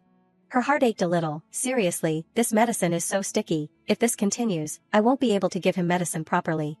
Aurelio kept begging, don't go. Her expression gradually became hesitant, not knowing what to do. Lucite looked at Aurelio, Lev, do you trust me? She thought to herself, this is not good, I feel so sorry for Lev. And so she drank a vial of medicine into her mouth. Next, she transferred the medicine over mouth to mouth, but I can't let anything happen to him. Her movements were very gentle. After a while, Lucite gently breathed out. She examined Aurelio's current condition, thank goodness, he seems to have a fever. Her expression was a little confused, it is really a magical medicine, I can't believe his health has improved so quickly. Does it contain some soothing ingredient? Suddenly, Lucette was stunned. Why can't I see in front of me anymore? She slowly collapsed. I have to watch over Lev until he wakes up. Some time passed at this place. Aurelio held his head and slowly sat up. My head hurts so much. Why am I lying here? Seeing her next to him surprised him. Luce. He hurriedly put his hand over his mouth. I remember I did not take the medicine myself, did I? There is a bitter taste in my mouth. His face was very touched. Luce, so you gave me the medicine. Realizing that something was wrong made Aurelio freeze. Wait, this is... He remembered what Radnam had said. Your Highness, this medicine can only be used by you alone, because it is a medicine specially formulated for your condition. Aurelio's expression immediately changed, so it can become poison for others. He hurriedly called out, Luce, please wake up quickly. Seeing that Lucette did not react made him worried. Please open your eyes, Luce. The scene has shifted to the royal palace, the capital of the Vladan Empire. The emperor asked, is Count Portino strengthening his army? The subordinate nodded, yes, your majesty. Radnam continued to report, this is probably a move to control the forces in the west. His eyes were a little cold. I am not happy at all. It seems he is secretly expanding his territory. He quickly ordered, Radnam, go take care of him. The emperor's voice was very scary. Those seeds that threaten my throne must be cut off at the root. He looked up ahead. There is nothing more ordinary than those who do not know their place. This time, the emperor asked, isn't that right, Diana? He seemed to remember something. Come to think of it, I have not heard her report on her recent reconnaissance trip yet. Diana asked, what are you curious about, your majesty? The emperor's eyes glanced at her. I only have one thing I am curious about. An ominous premonition worried her. Do you feel that he is a seed of disaster threatening my position? She remembered Aurelio, the name of a forgotten prince, exiled to the remote Sinan village because he was born as a royal descendant but was an illegitimate child. He was just a pitiful child. No one knew why Aurelio had to leave the royal palace. The question was, because he was the illegitimate child of a mistress. Aurelio was so innocent, or because he was like his mother, so smart and sensitive. Diana thought to herself, one thing is certain, after Aurelio was born, a mage gave a prophecy. She quickly remembered, and the emperor acknowledged that. Then Diana calmly announced, don't worry too much, your majesty. Aurelio seems to like it there. Radnam on the side also bowed, the empress is right, your majesty. He seems to like that village very much. He happily reported, he has already made friends and is living very well. Seeing this, the emperor sighed, as long as it is not thoughts that are detrimental to me, no matter how well he lives, I do not care. She knew clearly in her heart, Emperor, for his power, he will not hesitate to use any means. The emperor is not trustworthy, but he is definitely not the one who truly holds royal power. Anyone who dares to covet the throne will be eradicated by him. He can do anything. Diana thought to herself, I absolutely will not let that happen to me. She looked at her son, although Delmar is still young, I can't predict when the emperor will change his mind. Her determination grew stronger, I must protect this position and my son. Inside the house, Aurelio was still begging, Luce, please wake up. Open your eyes. He did not know what to do, please, I beg you. He blamed himself in his heart, it is my fault, I should have told her that this medicine is dangerous. Aurelio's expression stiffened, if it is because of me, and something happens to Luce then. Right at this moment, Lucette slowly opened her eyes. She immediately sat up, I fell asleep. Aurelio was startled, Luce. She wiped her face, Lev, you are awake, that is great. I am sorry, I was not going to go to the second floor without permission, but... There was something warm in her voice, I was worried about you, so I followed you.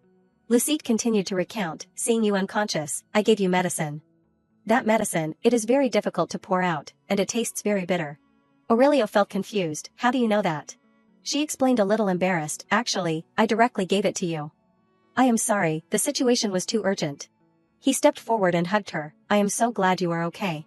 His voice trembled a little, I thought I had made a mistake. I was afraid you would never wake up. Lucette asked in surprise, Lev, were you very scared? She gently recounted, I guess that medicine has ingredients that help calm the body. When I drank it, I suddenly felt sleepy. I do not understand why you always drink something so bitter and sticky. Seeing Aurelio worried, she comforted him, I am really okay, so please smile. Because you are sad, I am starting to feel sad too. A sad smile appeared on her face. He thought to himself, the moment I thought I was going to lose you, I felt so scared and lonely that I was suffocating. I will never let you be in danger again. Aurelio made a decision, I absolutely will not let you slip away. Time shifted to the following week, at Rodante Castle. Johann cheerfully asked, Lucette, are you ready? He excitedly approached, I never thought I would be so nervous on the first lesson. It is not even my class. It was very difficult to invite this person, so please study hard. Lucette smiled and agreed, of course, I am looking forward to knowing who that person is. I will study very hard, Mr. Assistant. She immediately took out a book. I can't believe I can actually study pharmacology. By the way, I can also study less medicine. She thought to herself, what question should I ask first? There are so many things I want to ask. Lucette quickly stood up. Hello, madam. From now on please. She was about to say something more. Take care of me. The serious expression caught her attention. Teacher. Lucette even felt a little scared. This person is. She did not know what to say. My pharmacology teacher, the teacher quickly announced. Then we will start the first lesson. Lucette hurriedly nodded. Please take care of me, madam. She continued to look at the book. First, read me chapter 1 of the textbook. She felt confused. Chapter 1, do you mean the overview of medicinal materials? She nodded. That is right. If you have any questions while reading, please ask me. Lucette continued to look at the book in her hand. I already read it all at home. No, I should not be too hasty. Suddenly she felt curious. Madam, I have a question about mold, a type of plant that contains toxins. She said what she was thinking. As far as I know, there are many different types of mold. Please explain the differences between the different types of mold to me. Lucette was very focused. The most difficult thing when reading on your own is that the book only explains the basic concepts. She said to herself, now that I have a teacher, I have to ask as much as I want. The teacher suddenly announced, you do not need to know that. Her expression was calm. Anyway, it can be treated with the same antidote. Lucette felt regretful. Why is her explanation so vague? The teacher announced, we have finished reading chapter 1. Now let us practice. She wondered to herself, is this going to be okay? After some time, the teacher asked, when there is a change in the leaves, the incubation process will end. Lucette quickly explained, it is when the color changes and the scent becomes stronger. She nodded in agreement. Very good. Please try to check it. Aurelio quickly stood up. Yes. She examined the vial in her hand. It is transparent and has a very strong scent. I think it has been made very well. She was very satisfied. Now you can make the antidote yourself. Let us end today's lesson here. Suddenly Lucette felt regretful. Has it already ended? But she was still polite. You have worked hard, madam. Goodbye. Although she thought to herself, too bad, I still have so many curiosities I wanted to ask her. She seemed to have realized, it seems like this is just a standard class. Lucette asked herself, the teacher seems to know a lot of things. Or is she dissatisfied with me? Johann quickly appeared. Lucette, did the first lesson go well? Can you spare me some time? Lucette turned to look at him. Assistant Johann, what is wrong? He was a little embarrassed. I have something I want to ask you. She immediately approached. You have something you want to ask me? Me. Johann quickly whispered, the thing I want to ask is about Levinas. Then Lucette felt confused. Did Lev get angry at you? He helplessly recounted everything. The thing is, we still have not been able to find a teacher for Levinas. Feeling sorry, I went to ask him. Johann remembered Lucette's face at that time. He said that he did not expect anything from us, told me not to bother him, and to go back quickly. Her expression gradually became sad. Lev really said that. He was still crying. It is really my fault that made him wait. She approached to comfort him. I know you care about him. Lucette then smiled. The Lev I know is not that fierce. There must be some misunderstanding. After the lesson ended, Lucette quickly went home. She thought to herself, why did Lev say such harsh words to the assistant? He is not a person who does not understand others. Suddenly a voice rang out from behind. Hey, Luce, where are you going? Lucette happily greeted. Dominic suggested, you are on your way home, right? Let us go together. Suddenly she became curious. How's the work at the smithy going? Is everything okay? He smiled and nodded. Of course. Did you see the glorious wound here? His face was almost excited. It won't be long before I become the best blacksmith in Sinan village. Just you wait. Lucette had to laugh too. Little Dominic has grown up a lot. Remembering something surprised her. Didn't you just cry on Aunt Dahlia's skirt yesterday? Dominic was flustered. What are you talking about? He walked and asked, hey, can't you be quiet? When did I cry? Lucette quickly teased, still pretending you do not know. Aurelio stood on the side watching the two laugh and joke. He was a little embarrassed. Lucette was surprised and turned to look at him. Lev, were you waiting for me? She quickly waved. See you later. He felt curious. What were you talking about with Dominic? Lucette immediately recounted. It was just a chance encounter, so we just asked each other how we were doing. He said he is working at the smithy these days. Remembering that made her curious. By the way, Lev, I heard that you have not been assigned a teacher. It must be hard studying on your own, right? Aurelio sighed. Not really. I have been studying on my own all this time. She continued to probe. Don't you feel frustrated, because you can't ask about the things you are curious about? His expression was calm. You can find out by reading academic books. Then Lucette worriedly asked, but, what about that? Actually, I think the assistant was just worried about you. That is why he came to find you. She did not forget to explain, it seems like he is very worried because he has not found a teacher for you. He nodded, I see. He does not need to worry too much about me. Aurelio recounted everything, I am just worried that my work will increase unnecessarily because of me. Lucette thought to herself, as expected, the assistant misunderstood him. She quickly suggested, oh, next time, let us call Dominic along too, okay. Aurelio felt confused, why suddenly that? Lucette smiled and explained, Dominic is also a close friend of mine, no less than you. She glanced outside, how great would it be if you two were close, he is not a timid child like before anymore. Wouldn't it be more fun if the three of us played together? This made Aurelio pause for a few seconds, Luce. He then asked, do you like Dominic? Lucette nodded innocently, yeah, of course. Although he is a bit childish, he is a very good friend. He continued to probe, what about me? She happily replied, of course you are also an important friend to me. Why? Aurelio's voice suddenly became hoarse, then who do you like more in particular? She was still surprised by this question. Aurelio continued, suppose if one of us disappeared. His expression became even stranger, then would you feel that the remaining person is more special to you? Lucette felt surprised, if one of you disappeared, would I feel that the remaining person is special? Why are you suddenly saying this? He sighed and said, it is just that. I do not know what you would think. Aurelio continued, just consider it as we are joking and try to answer. What do you think? Lucette's expression was a little difficult. First, I do not want to think about things like this. But she did not think like that, wouldn't the person who remained by my side be more special? A bright smile appeared on his face, as expected, it is the person who is always by your side until the very end who is more special. Lucette glanced outside, no, I think the person who gives me a more special feeling would be the person who disappeared. He suddenly felt surprised, why? She continued to say what she was thinking, because time passes and will never come back and past memories will become beautiful memories. When I remember someone who has left.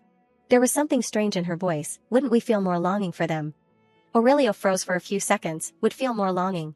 Lucette smiled and said, however, I do not want any of you to disappear, because if that happens, there will be no one by my side. Let us stop joking about issues like this now, okay? He nodded sadly, yeah, sorry, because I asked useless questions. Lucette shook her head and comforted, you are also very special to me. Can we go for a walk somewhere? He happily nodded, of course we can. His eyes were strange again, I won't make you worry. Aurelio thought to himself, I will find a way to become the most special. He said to himself, to Luce. Then Lucette happily said, Lev, are not you tired? I can go home alone. He quickly explained, what are you saying? I can't let you go home alone in this weather. She smiled and said, thanks to you, I got home safely. So, I will go inside now, okay? Right at this moment, Dominic's voice rang out, Luce. He approached and reminded her, why are you so late? I have been waiting for you for a long time. His expression was worried, your roof has a hole again. Lucette was shocked and surprised, again. Dominic approached and announced, yeah, my mom told me to pick you up. Sleep at my house, okay? This scene made Aurelio uncomfortable. He immediately grabbed her hand. Lucette turned her head in confusion, Lev. She quickly said, what is wrong, you are hurting my hand. Seeing that he still did not move, she then called out, Lev, let go of me. Aurelio thought to himself, Luce, I hate that you are close to other people. I want to become your only friend and monopolize everything about you. His expression was very uncomfortable, I won't give you to anyone else. Seeing this, Dominic felt confused, what are you guys doing? Are you planning to continue getting rained on? Suddenly, he became strange. Then he slowly let go of Lucette's hand, sorry for keeping you. Go quickly, Luce. She nodded understandingly, yeah, see you later, Lev. She did not forget to wave, be careful on your way home. Go home before it gets dark, okay? Aurelio quickly put up his umbrella, yeah, see you later. His eyes became cold, what should I do? He asked himself, so that I can keep you by my side. After entering the house, Dominic said, as soon as I stepped inside, it started pouring as if it was waiting for me. Lucette felt confused, don't tell me my house will be flooded. He immediately replied, don't worry, if that happens, I will fix it for you. Suddenly she remembered something, good idea. Hey, is there a book I have not read? He turned to look back, this pile. He did not forget to say, my brother sent them back. Lucette felt curious, your brother? Dominic nodded in confirmation, yeah, I heard he is coming home soon. He recounted everything, he said the books were heavy, so he sent them back first. They are all history books. Her eyes immediately lit up, history books, did your brother study history? Dominic sighed and confirmed, yeah, that is right. He talks so much about it that it makes my head hurt. Other than the story about the witch, it is not interesting at all. Lucette was surprised and understood, it is that kind of story. He said what he knew, how should I say it, witches are a special existence. They can't be killed by weapons like guns or knives. They use powerful magic but can't enter a house without permission. His expression was very calm. They take people's souls in exchange for magic. Lucide's eyes lit up. Then what else? Is there a more interesting story, about the last witch, for example? This scene made Dominic not want to face it. No, I do not know. I only heard vaguely. Lucide sighed and blamed. What, you do not know anything important at all? He immediately turned his face away. If you are so curious, why do not you ask your best friend? Doesn't he know everything? She was surprised. Are you talking about Lev? My best friend, you know him too. Why are you talking so coldly? Dominic turned to judge, acquaintance relationship. He would not consider me as his friend. When you are with him, do not you see that he does not bother with me? Lucide was about to explain. Doesn't bother with you. Lev is not that kind of person. He continued, enough already. I am not so insensitive that I do not notice it. She seemed to realize something. Similar things also happened with assistant Johan. For some reason, he keeps being misunderstood. She was still thinking, Lev is not such a mean boy. On the other side, Aurelio threw his umbrella to the ground. He walked and muttered, I do not want to let you go, but I can't keep you either. He did not even use an umbrella, only I can be by Luce's side. His expression was very calm, I must be by your side. The teacher's voice rang out, now, today's lesson we will learn about painkillers. This place is Rodante Castle. She seriously taught, painkillers are divided into two types, antipyretic painkillers, which help reduce fever, and anti-inflammatory painkillers, which help eliminate inflammation.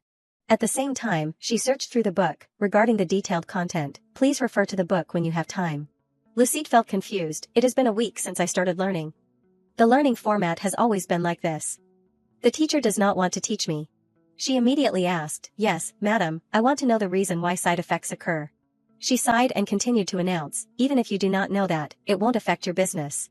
Just give the crying children a piece of candy and it will be fine. These words suddenly made Lucide silent. She decided to speak, madam, I am not learning pharmacy to make money. Her expression gradually became determined, I am asking because I am really curious and want to know. If you know the answer, please tell me the correct answer. The teacher was surprised to hear this, you really want to become a pharmacist. Lucide nodded in confirmation, yes, I really want to learn how to cure people. She seemed to understand something, so that is it. Then she adjusted her sleeves, I do not understand why you want to follow such a difficult path. Suddenly the teacher remembered the past, but a long time ago, the image of a blonde woman appeared, was asked to treat a skin disease for a lady. She did her job well, and within a month, I successfully treated her, a treatment that the responsible pharmacist had failed. Bad things have happened, but the price to pay for healing was terrible. Others always criticized the teacher, she must be a witch, she clearly used magic. At that time, she felt extremely desperate. Returning to reality, the teacher was sad. Compared to the old days, now pharmacists are still treated with contempt. She knew the path Lucide had to face. To humans, treating illnesses with medicine is no different from a strange magic. She said her thoughts, you would not want to be considered a witch and be treated unfairly, right? I just want to protect Lucide. I did not expect to say this so soon. Perhaps the teacher did not mean anything else. If you have understood what I said, then it is okay if you do not come to class from the next lesson. Lucide thought to herself, so that is it. That is why she has been treating me coldly until now. Looking at that scar, I can understand her attitude towards me during the past time. She suddenly felt sad for her. Lucide immediately asked, but what if I still want to continue listening to lectures? The teacher was surprised, don't you understand what I mean? She nodded in confirmation, I understand, but even if that happens, I still want to continue learning pharmacology. Actually, a friend who is very important to me has a rare disease. She remembered Aurelio's expression, I want to cure that friend's illness. Her face became radiant, and I also know, pharmacology is not dangerous. The teacher on the side listened silently, we should never give up the ability to save people. She then laughed, you remind me of the first time I started this job. Then the teacher reminded, I am a very strict teacher, so you have to prepare yourself mentally in the future. Lucide nodded understandingly, it is okay, that is also what I want.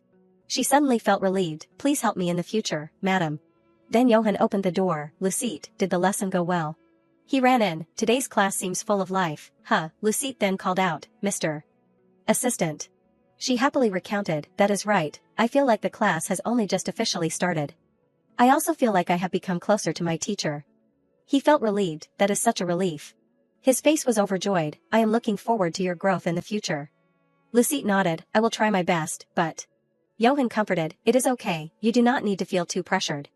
Actually, most people are afraid of studying pharmacy. He was very happy, as long as you do not give up halfway, I am grateful enough. Suddenly Lucide asked, people are afraid of pharmacology because of magic, is not it? He sighed and nodded in confirmation, that is right, because people thought pharmacology was the heritage of witches. But both the Lord and I will not believe in such superstitious things. Johann remembered Aurelio's face, we value nurturing talents very much. His voice rang out, not long ago, leprosy was spread to the neighboring duchy of Peter. I heard that many people have died. Speaking to this point, Johann sighed, that is an event that made us once again realize the importance of pharmacology. But he still felt excited, so Lucide, please try your best to prepare for any unexpected situation. I trust you. Lucide laughed awkwardly, aren't you putting too much pressure on me? Time has shifted to the evening, Lucide complained, today was really busy. She looked at the books on the table, in just one day, the number of books I need to read has increased so much. Her expression was a little tired, should I be happy, or should I be sad? Lucide glanced outside, it seems that prejudice against magic here is very strong. She thought to herself, the people here really have a bad feeling about magic. Lucide sensed something, clearly the witches have all disappeared from before, right? Thinking about this made her head hurt. She immediately put the book down on the table, I won't think about it anymore. The important thing is that there are no more witches now. Her face became radiant, I am living in an era that has nothing to do with principles. Lucide quickly lay down under the bed. She said to herself, all I need to do is eat and live comfortably. Don't worry unnecessarily anymore. Lucide did not know that Radnam was secretly observing outside. He smiled in surprise, it seems like there is some misunderstanding here. His expression was strange, because it is quite interesting, I will leave her alone for a while. On a cold snowy day, Vincent complained, it is so cold. I still have to work on days like this. The kid sighed and wondered, how long is Dad going to make me deliver letters? The kid walked and searched, who would send letters to a remote village like this? Vincent quickly recognized a letter, let us see, next is. The kid picked it up and examined it, the envelope looked so expensive. His expression was a little confused, Count Menelik. Vincent wondered to himself, why would a nobleman of this level write a letter to our village? His eyes widened, the recipient is Lucide's mother. Realizing something was wrong, the kid was startled, how could a woman living in the countryside receive a letter from a noble family? Wait, does not that mean Luce is also the daughter of a count? Vincent said to himself, there is no way. Next, he opened the letter to examine it. Seeing that there was nothing inside made him uncomfortable, what, there is nothing at all. How boring. Then Vincent threw this letter to the ground, that is right, if Luce was really a noble, there is no way she would be in a rural village like this. The kid sighed and complained, how disappointing. Right at this moment, someone approached the letter. Radnam quickly picked up the letter in his hand. His expression was a little calm, look, he brazenly threw away a letter that has an owner. What a hot-tempered kid. He smiled and said, of course, I am very grateful to you too. Next, Radnam burned this letter, I should still let everyone enjoy peace for a little longer. Sooner or later the truth will be revealed. On the other side, Lucide asked, it is snowing so much, should I sleep at your house and then go home? Aurelio quickly reminded, your mom will worry. You promised your mom already. She suddenly felt worried, I do not know why mom is like this these days. She has been controlling me more and more lately. He approached and announced, tell your mom not to worry too much. She smiled and looked at him, you are saying it as if you only take me home on dark nights. Her face was radiant, you always take me home. Lucide continued to remember, last time it was because it was raining, and when the weather is nice, it is because there is wind blowing. Sometimes there will be a fragrance of flowers. So I want to take you home and also. Her eyes became sad, the only time you went home first was when you were sick.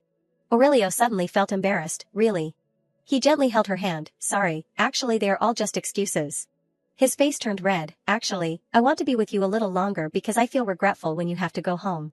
These warm words caught Lucide's attention. She approached and happily said, we can always be by each other's side.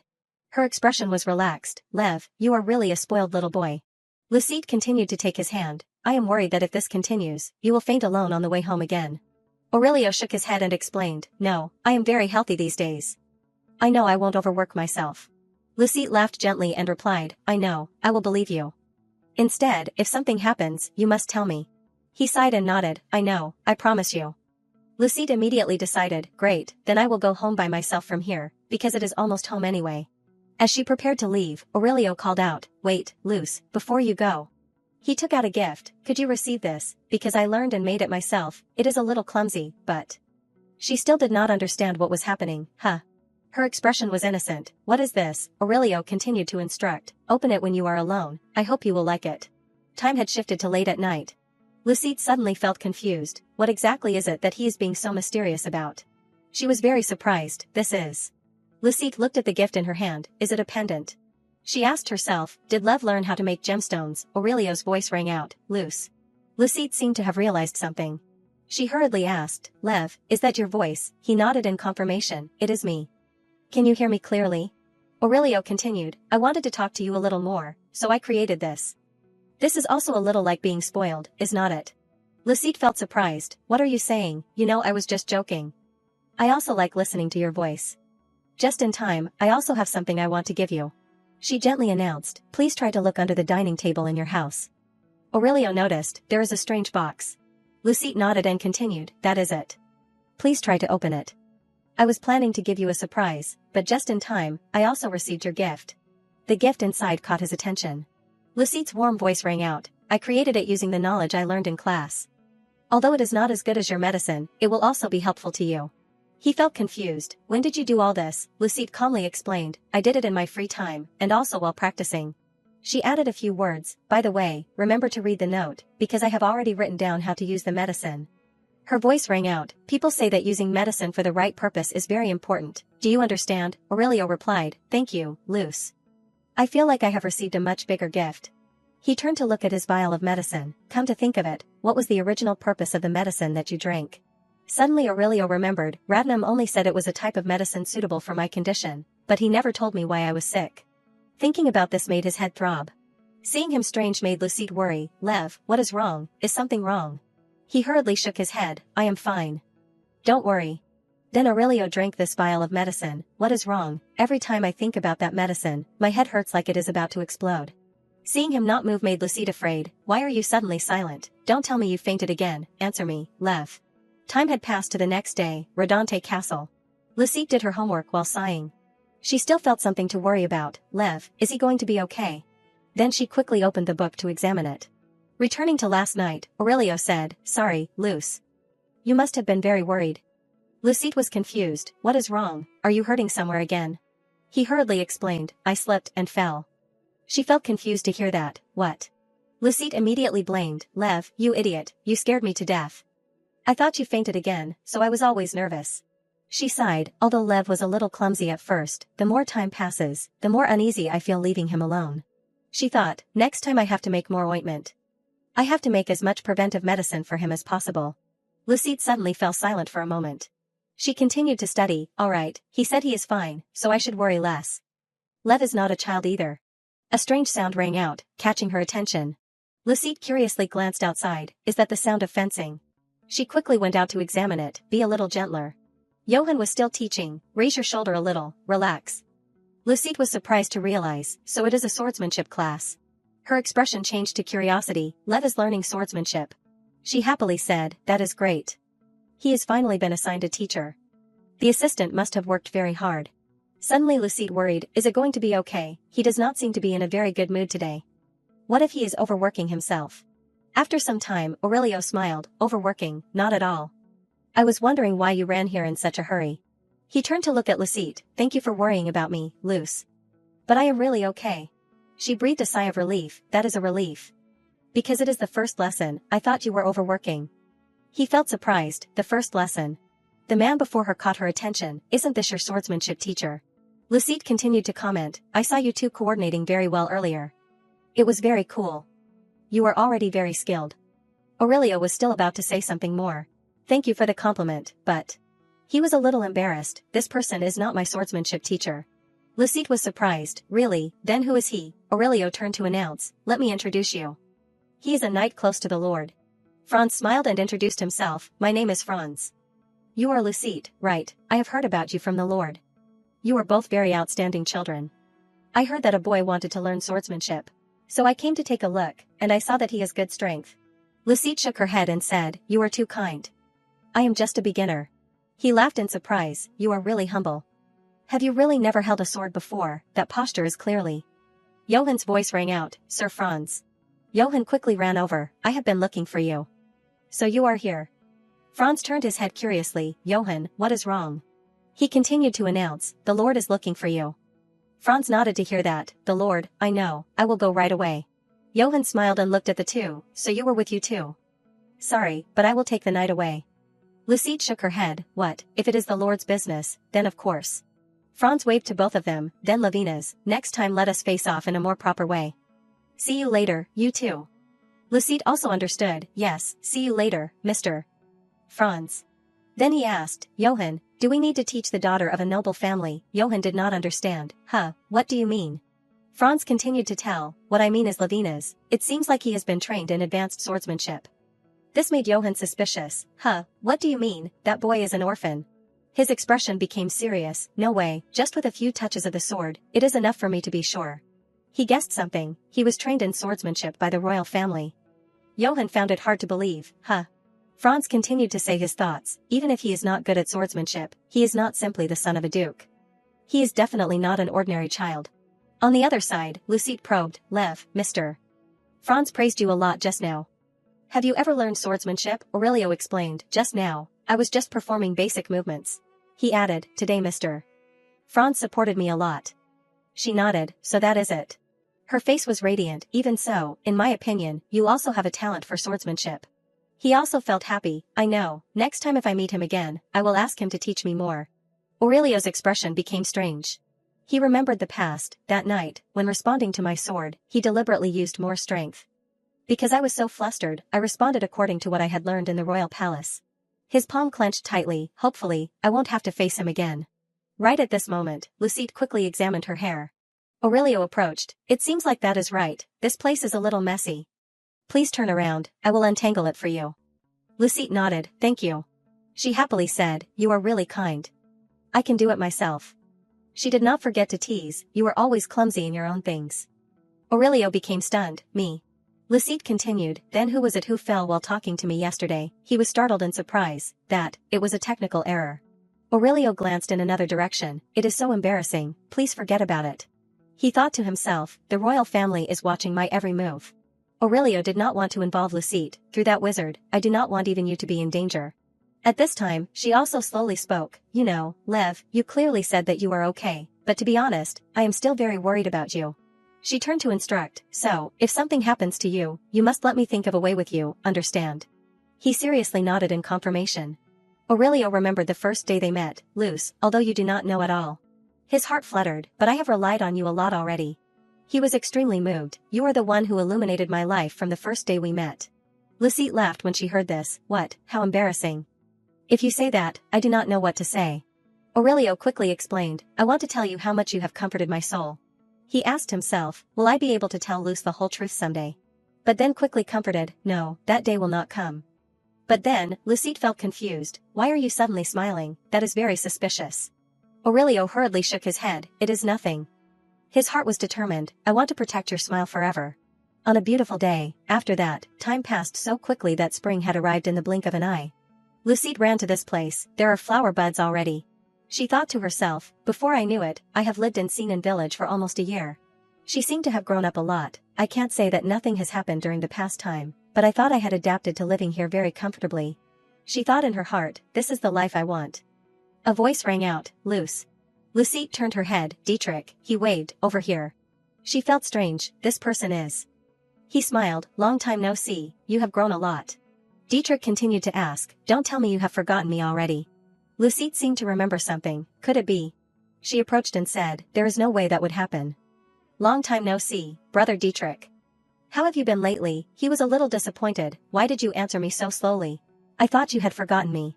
Suddenly he sighed, I heard Dominic say, you are studying at Rodante Castle these days. Lucide nodded to hear that, yes, that is right. I am on my way home from school today.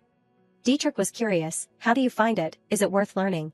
Her expression was difficult, not really. It is getting harder and harder. It was not like this at first. He laughed in surprise, everyone is like that when they are studying.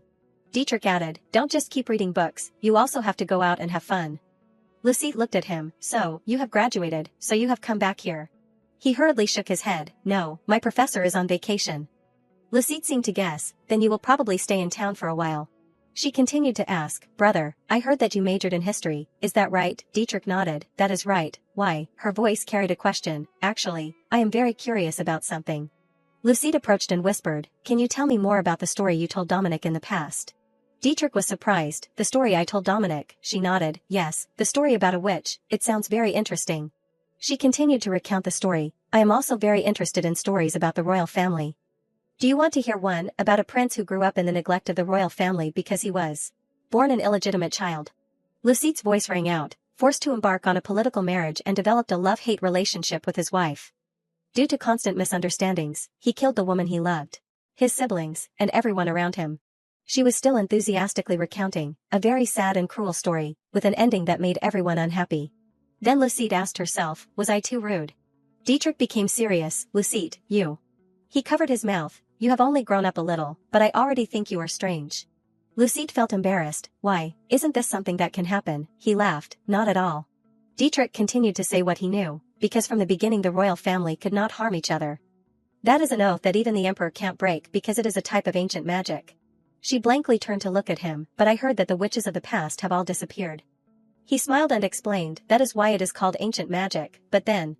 Dietrich suddenly became curious, why are you suddenly so interested in these things? He continued to ask, Lucite, are you interested in history? Lucite then laughed, a little. She thought to herself, how strange, I thought that was the ending of the novel. The content of the novel does not exist at all. She was confused, this is something completely unpredictable. Right at this moment, Lucite felt worried. She looked up at the sky, am I missing something? Inside the royal palace, Diana's voice rang out, Delmar, it is very late. She asked, isn't it time for you to go to bed now? He sighed sadly, I am sorry, mother. Only one brother, no, Aurelio reads me a book, can I sleep well? His expression was dejected, Mom, can you bring brother Aurelio back? Brother Aurelio is so pitiful. Diana was a little speechless, Delmar. He was still whispering, he must be very lonely. There was a little regret in his voice, living alone in such a remote village. Right at this moment, she questioned, how did you know that? She continued to stand up and judge, clearly he was taken to a place that you do not know about. Diana became even more angry, could it be that you went to see him? Delmar suddenly felt embarrassed, that. Her expression completely changed, I told you that you were not allowed to leave the palace without my permission. He recounted everything, it was Radnam who took me there. The familiar name made her freeze, Radnam, why? Delmar said sadly, last summer, I told Radnam that I wanted to see my brother, and he took me there with magic. He did not forget to add, I did meet my brother, but only for a moment, nothing happened. Diana sighed and covered her face, nothing happened, right? She thought to herself, until now, I still have not heard His Majesty say anything, perhaps it is not a big deal.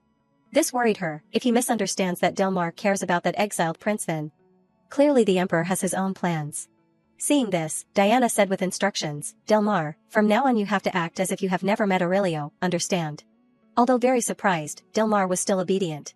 He happily nodded in agreement, yes, mother, I will act as if I have never met my brother.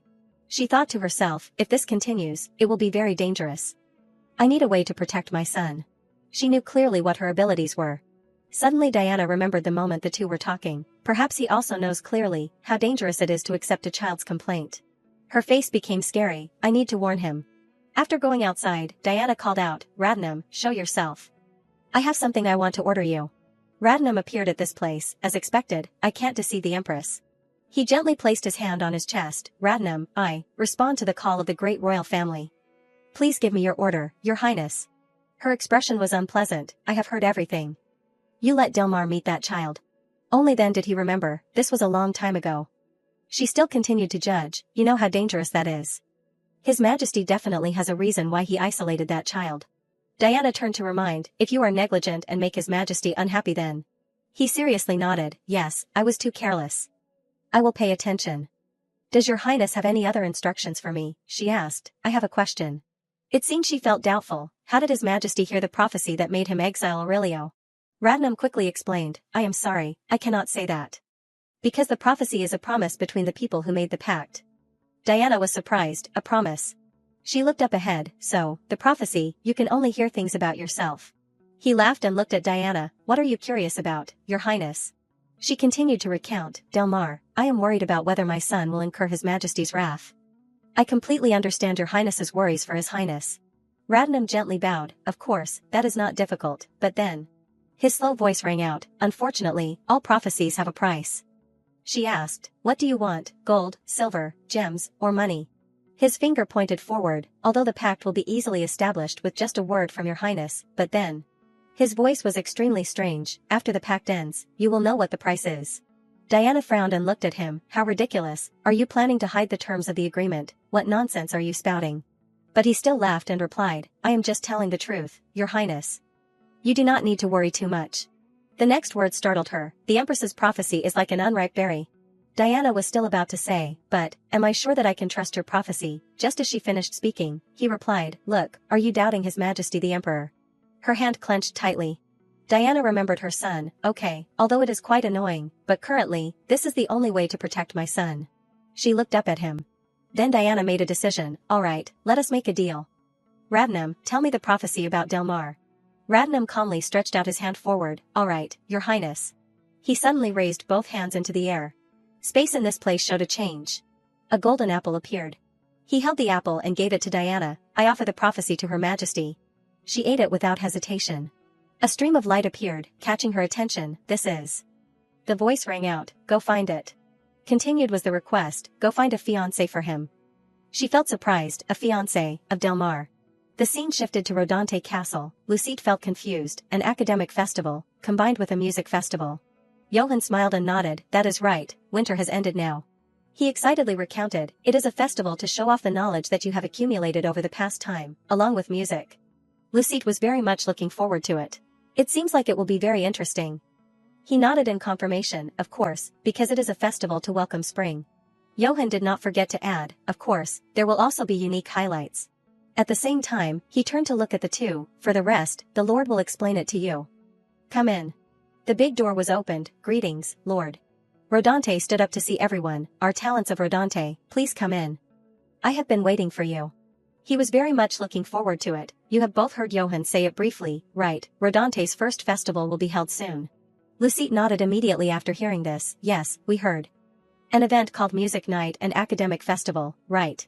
Rodante continued to recount. This is a science festival to honor the research achievements that have been achieved throughout the winter, and also a music festival to celebrate the new year. His eyes lit up slightly. Last night, I finished the new song for this music festival, and I also sent out invitations to the entire empire. So many distinguished guests will come. He felt happy. What do you think? Are you excited? Lucite was a little stunned. The highlight is that. Suddenly Rodante turned his head. So I have something I want to ask you. He quickly asked, what do you two think about participating in the academic festival? Lucite was surprised. You want us to speak? He nodded. That is right. There is nothing to worry about, just be gentle. Johann continued to instruct. There is nothing to feel pressured about, so just think about it comfortably. I think it will become a good experience for you. Although very confused, she still nodded in agreement, yes. She quickly stepped outside. I will try to talk to Lev. But Lucite desperately held her head. Speak, I can't imagine it at all. What should I do? Aurelio reminded, so you were planning to prepare for that, he said not to put too much pressure. She sighed, it is easy to say, but how can that be? Furthermore, we are in a position to receive support from the Lord. He was about to say something, so that is it. She seemed to understand, don't worry, you do not have to participate either. Aurelio was surprised. Why? Lucite walked forward. You have been self-studying for the past time, and you do not like appearing in front of people. He was about to say something. Luce, you also feel that it is a burden. She shook her head and explained, it is okay, as long as I receive help from the teacher, it will be fine. Aurelio felt happy. Thank you for caring about me, Luce. Then I will try my best to help you. His expression gradually became serious. The scale of this event seems much larger than I thought. Hopefully, there won't be any trouble. He thought to himself, because I can't leave this place yet. Inside the royal palace, the emperor asked, candidates for Prince Delmar, what does this mean? He felt confused. Suddenly she requested an audience and then babbled something. Is not he not even 15 years old yet? Diana slowly spoke. Recently, your majesty must have heard that the endemic disease is currently spreading throughout the empires. He nodded in confirmation. Yes, I heard that the Duchy of Peter has suffered greatly. Her eyes became sad. Yes, that is why many children have lost their lives. I want to find a good fiancé for my son before it is too late. The emperor immediately hesitated. Then he looked through them one by one, Simmel, Menelik, Brady Berry. His expression gradually became curious. They are all families on the western border. The emperor looked at Diana. Are all these things coincidental, Diana? He thought to himself, it seems she is only looking into and choosing royal families. She immediately bowed. Then please review it and tell me, your majesty. Looking at the information in his hand surprised him. Seeing this, she noticed, what is wrong? The emperor shook his head. Nothing special, just that, this is a little interesting. The scene shifted to Aurelio's house at night. He suddenly felt pain. Seeing the wound, Radnam reminded, "Look, Your Highness, perhaps it is time for you to gradually adapt to this." He laughed and said, "Let us see what it will show us today." Aurelio's expression gradually became unpleasant. He quickly opened his mouth. "Why are you looking at me like that? You seem very restless, let me see." Radnam sighed, "It is a pity, but it seems like nothing special is happening." He bowed, "Then I will take my leave first." Aurelio called out, "Wait, Radnam, I have something I want to ask you." Radnam was very much looking forward to it. "You said you have something you want to ask me." He did not hesitate, "That is right." He continued to ask, "In a few days, a festival will be held at the Lord's castle. Will anyone there recognize my identity?" This surprised him. "Many people are looking for me these days, are not they?" He announced, "Your Highness, my prophecy is very expensive." Aurelio got straight to the point, "What do you want?" Radnam declared, "The essence of prophecy is to read the future." His voice rang out, "Your Highness knows that reading the future is taboo, so, to be worthy of that, of course the price to pay will be very high." His face became even scarier. "However, the weight is only relative, so." He reached out his hand towards him, "I will take away what is most precious to you." Aurelio remembered Lucide's face, "What is most precious to me?" This made him silent. Radnam continued to ask, "Now, are you ready?" He thought to himself, "What should I do? How can I trade loose?" Suddenly Radnam announced, "A person." His hand reached forward, "Perhaps, it is a person. Maybe that person will recognize you, Your Highness." Aurelio was about to say something. "Wait, I have not made a deal yet." He immediately comforted, "Don't worry too much, this is not a prophecy, but just my guess." Aurelio looked at him coldly. "You are helping me," Radnam said, "just consider it an investment." At the same time, he immediately disappeared. "Then, I wish you a good time." Aurelio sighed, "What investment?" He thought to himself, "What nonsense is he talking about?" Then Lucide complained, "I am so tired, it has been several days." He was surprised, "Are you okay, Luce? You look so tired." Lucide walked and said, "Don't even mention it, the teacher said this is a good opportunity, and I am burning with determination." She sadly cried, "After the academic festival ends, I want to sleep really well." He immediately cheered, "Please try a little harder." Lucide turned to look at him, "By the way, Lev, the academic festival, you are not participating, but you will come, right?" Aurelio suddenly felt confused, "Why are you asking like that?" He sighed and turned away, "Anyway, I am forced to go, right?" Her face became radiant, "Please think comfortably." "No, those two also told us to decide comfortably." "You won't be forced, right, but then." She approached and probed, "Could it be that you feel uneasy because of your eye color?" These words made Aurelio freeze. She sighed and continued to walk, "I wonder if it is because others care about it that you are like this, you have encountered trouble because of that before." He quickly shook his head, "No, Luce. You told me that, it is all superstition." Lucide stood still, "That is right, that is really right." She put her hand on his forehead, "You must not forget what I said at that time, understand?" A bright smile appeared, "Because your eyes are the most beautiful eyes in the world." This moment made Aurelio's heart freeze. He gently announced, "Luce, I will go to the academic festival." She was surprised, "Really, will you be okay?" Aurelio nodded, "If I am with you, then I will be okay."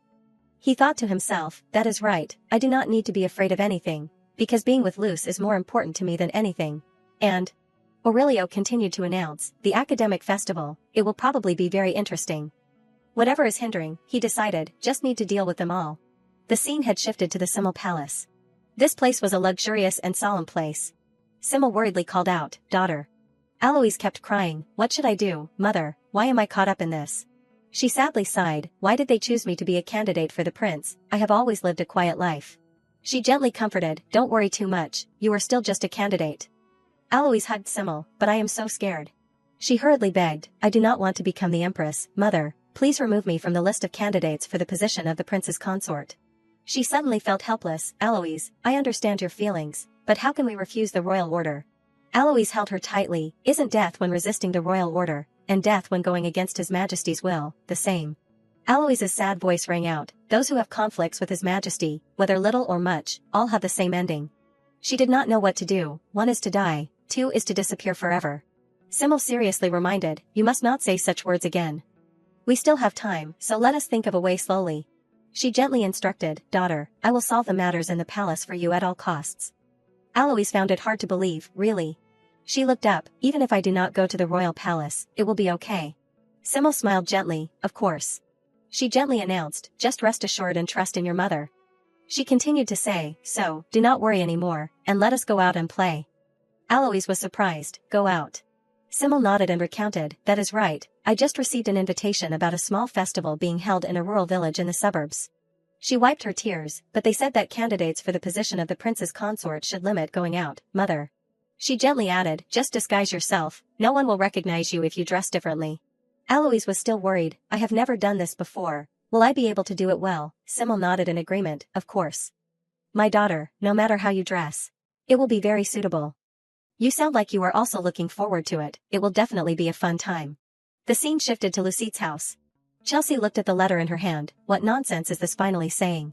The content was very clear, MS. Chelsea, this is the last time I request you through letters, I will give you a sum of money that you desire, so please hand over your daughter to us. She felt confused, this time is the last time, but this is the first time this letter has been sent here. Her eyes became sad, Count Menelik. Chelsea silently remembered everything, until the end, he still has not given up on his suspicions, thinking that I, an ordinary maid, deliberately seduced my husband. My husband, he felt disappointed because of this, so he took me away from the Count's house. Bad things have happened, until now I still can't accept that it was his evil children who took my husband's life. She clenched the letter in her hand. Her expression became even more angry, killing my husband is still not enough, now you are craving my daughter too. Suddenly Lucide called out, Mom. She happily announced, I am going out now, where are you planning to go? Chelsea stood up, is something good happening? Lucide recounted, I am going to Rodante Castle, because the academic festival is coming up, so I need to complete the materials for the final speech. She was a little surprised. Is that so? That is why you have been so tired these days, right? Her mood dropped, to be honest, it is quite tiring, but there is not much left, so I will try to work a little harder to finish. She sighed and comforted, that is really commendable. Okay, I believe my daughter will do well. Chelsea instructed, also, you must not follow strangers, understand? Lucide happily ran away, don't worry too much, I am whose daughter? She worried in her heart, don't come back too late, and remember to watch out for carriages, dear. Chelsea sadly sighed, be careful not to get hurt. She silently watched Lucide's back, looking back now, I see that my daughter has grown up a lot. Just that was enough for her to feel happy. She thought to herself, so, I have finally succeeded in stabilizing my life. Chelsea said to herself, now I have to forget what happened before coming here. No, that is not right. She closed her eyes tightly, I have to make it as if those things never happened. Because for my daughter, I can do anything. Luce, my daughter, I will protect you at all costs. The scene shifted inside the royal palace. The emperor's voice rang out, I do not understand very well, do I look like a very idle person? He looked at the paper in his hand, what do I need to know about the events of a small village in the suburbs for? His expression was strange, wait, if it is seen in village, then that is the place with that kid. Suddenly the emperor realized something. He immediately ordered, someone, send someone to Baron Rodante's territory immediately. His face was excited, there is a kid with red eyes there. He thought to himself, this is a good opportunity to get rid of the thorn in my eye. The emperor coldly decided, take care of it for me. On the other side, Alois asked, will it really be okay, father? Her father quickly comforted, why are you so worried, Alois? She was still worried, that. She continued to take off her glasses, what if someone recognizes me? The questions continued, what if I reveal my identity and get punished? Orlan smiled and comforted, there is nothing to worry about, because this place has no relationship with the royal palace at all. He quickly praised, and now anyone who looks at you will see you as a stylish boy. Orlan's worried, if you really feel uneasy, then let us go back now. Alois shook her head, no, perhaps it is because I am not used to this appearance, so I feel a little awkward. He approached and said, that is right, you will gradually get used to it, so do not worry too much, dear. More than that, it is also your mother's suggestion, so you do not need to worry. He himself was excited, don't be like that, let us try to think about tonight's concert. I heard that the lord of that village is a quite famous musician. Orlan's voice was gentle, I think that performance will definitely soothe your unease and worry. This made Alois relieved, father. He laughed and hugged Alois, you seem much more at ease now, daughter. Let us have a fun day together, understand? She nodded in agreement, yes. Her eyes became expectant, hopefully, many good things will happen today. Inside the lecture hall, Lucide's voice rang out, so, here, I conclude my speech on the changes in the effectiveness of herbs depending on their maturity. She said to everyone, thank you for your attention and listening. Today was too tiring, making Lucide sigh. She walked and felt depressed, finally it is over. The past time has been so tiring. Aurelio called out, Luce, over here. He gently walked over, you spoke very well. It was really cool. She was happy, Lev, I am so glad you liked it. Her voice was excited, I was very worried because it was too loose. Aurelio shook his head, no, your speech was very perfect. He seemed happy, the choice of topic was also excellent, and the research results were flawless. Moreover, surprisingly, you arranged the speech very logically. It was very interesting to learn about the systemic aspects of pharmacological research. Lucette laughed in surprise, it really impressed you deeply. She sighed, thank you, Lev. Thanks to you, I feel much more relieved. Aurelio approached, what are you saying? It is all the result of your efforts. Anyone who looks at it will see that this is a speech that took a lot of effort. She nodded understandingly, thank you for recognizing that. Suddenly Lucette felt curious, then the remaining schedule is just the music festival, right, because it takes place in the evening, there is still some time. What should we do? Aurelio pointed in another direction, actually, there is a lecture that I am interested in that has invited me. If it is okay, would you like to come with me? She felt surprised. You were invited to listen to a lecture, that is great, let us go quickly. Inside the room, the lecturer's voice rang out, therefore, this arrangement may stabilize the magic stone. It also helps improve low-quality magic stones and reduces the most optimal energy consumption. In a short period of time. Lucette sat still, what is she talking about, magic techniques? She helplessly thought, I do not understand a single word. Lucette continued to turn to look at Aurelio, in reality, because Lev has never had his own teacher, this opportunity is very important to him. She also had to sigh, it is so good to see him studying so hard. Today was too tiring for her, but I used all my energy for the speech, so I have reached my limit now. Lucette immediately whispered, Lev, I am going out for a walk, okay. Aurelio turned his head, are you bored? I am sorry. She hurriedly shook her head, it is okay, it is just that I feel a little stuffy staying in here. When the lecture ends, please contact me through the pendant. Understand, Aurelio nodded, I know, see you later. Lucette left and went outside, it is like being reborn going outside. I should have taken a walk around sooner. She immediately searched around, let us see. Her expression was a little bored, here or there, it is just a science conference. Lucette was looking for something more interesting. She sighed and thought, the Lord once said that there are no talents in Rodante. Right at this moment, a sound rang out, catching Lucette's attention. She looked inside the palace, this song is. Carrying curiosity, she opened the door and stepped inside. Lucette's eyes sparkled, so this is the main concert hall. Johann smiled and said, Luce, did your speech end well? He proudly said, I heard your teacher recount it, I heard the reaction of everyone about it was very good, is that right? Lucette replied, it is all thanks to my teacher. What are you doing here, assistant? He showed her the script, I am preparing for tonight's music event. The academic festival is about to end, so I am trying to be able to start it on time. Suddenly she was curious, where's the Lord? Johann smiled and announced, he is preparing inside. It seems like he is very excited to be able to perform again, after a long time. He felt interested, you can look forward to it, the Lord's performance is really excellent. Lucette was looking forward to it, I am really curious how it will be. Johann immediately waved, then I will go prepare. See you later at the concert, okay, she nodded in agreement, yes, Mr. Assistant. You have worked hard. Lucette was very excited, I am so looking forward to the concert. Suddenly Rodante's voice rang out, oh my, what an honor to have you come to such a shabby place. He approached, sincerely welcome you to Rodante. Lucette felt confused, isn't the Lord preparing for the festival? Rodante continued, Duke Simmel's husband. Hearing these words made Lucette turn her head, what, Simmel? She silently remembered, she is the first duchess in the empire's history, Simmel, the family that rules the wealthiest territory in the empire. She knew these things, and, also, Alois's family. She looked at the boy before her, the main female character in the empire's brutal historical novel, Ladine. Orlan slowly spoke, Baron Felice, I said that today is not an official visit, so please do not make a fuss and quickly lead me to my seat. Rodante bowed to hear that, yes, sorry, sir, I will guide you to the quietest seat. Lucette's expression became worried, oh my god. She hurriedly hid to one side, why is the Simmel family here? She thought to herself, of course, even if the original work ends, my family can still exist, but then. Lucette sighed, why do I suddenly have a bad feeling? She sat still in one place, feeling very bored. Right at this moment, Radnam stepped forward, oh my, this young lady. He smiled and said, the festival is in full swing, but why are you in this place alone? His expression was strange, it will be very dangerous if you are alone in such a remote place like this. Seeing this, Lucette was stunned. She immediately stood up, because I have a few things I need to think about alone for a moment, I am about to go back now. Lucette was also concerned, what about you, it is just as dangerous for adults to be alone. Radnam laughed and shook his head, it is okay, I feel very comfortable when I am alone.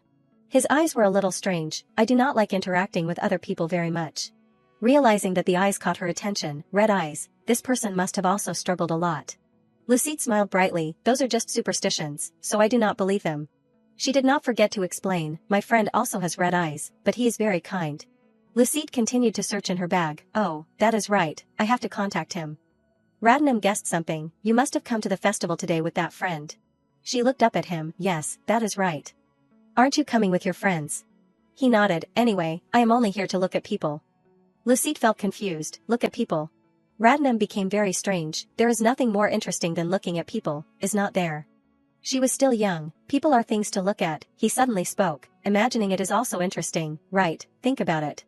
Radnam's voice rang out. There is no one in this world who does not desire anything. He remembered Delmar, desiring to eat well, to be happy. Then Diana, to have power, or even to be safe.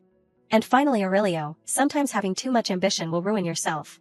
Speaking to this point, Radnam laughed. How interesting it is to see humans gradually swallowed by their own ambitions. His face was scary. No matter how many times I watch it, I never get tired of it. This scene startled Lucette. She involuntarily backed away. This person, is not he an eccentric? Lucette spoke. So that is it. I hope you enjoy watching it. It is time for me to go. She was a little embarrassed. I wish you a happy rest of the festival. Lucette left. Then, please excuse me. Suddenly Radnam called out, wait. He calmly announced, I will tell you something quite interesting to make up for you talking to me. He quickly approached. Be careful of those who glance at the audience seats, something very interesting will happen. This scene made Lucette scared. She hurriedly shouted, don't come near me. Radnam had disappeared from nowhere. Lucette searched around. Where did he go? She asked herself, that person, what kind of person is he? Inside the party, Radnam spoke. Thank you to all the distinguished guests who are present at today's event. He greeted everyone. Next, I will perform the song Spring of Rodante that I composed myself. Then Rodante sat down below the seat. Seeing this performance surprised everyone. The performance of Lord Baron is truly flawless. It is really a beautiful melody. Everyone discussed together. He is really very skilled. Lucette sighed. I still feel uncomfortable after experiencing what happened earlier. A whispering voice rang out, catching her attention. How, are you satisfied with this performance? Alois happily nodded. Yes, father. It is wonderful to be here. Orleans continued to whisper. I feel very happy because you feel better, Alois. This familiar name caught Lucette's attention. She suddenly remembered, Alois, he is mentioning Alois, the main female character of the original work. Lucette immediately turned her face away. No, I did not see anything. Suddenly she noticed something. Rodante and the man were still enthusiastically playing the instrument. The man's eyes were very cold. This made Lucette stand still. She hurriedly turned her face in another direction. We made eye contact. How embarrassing. Realizing something was wrong made Lucette surprised. Wait.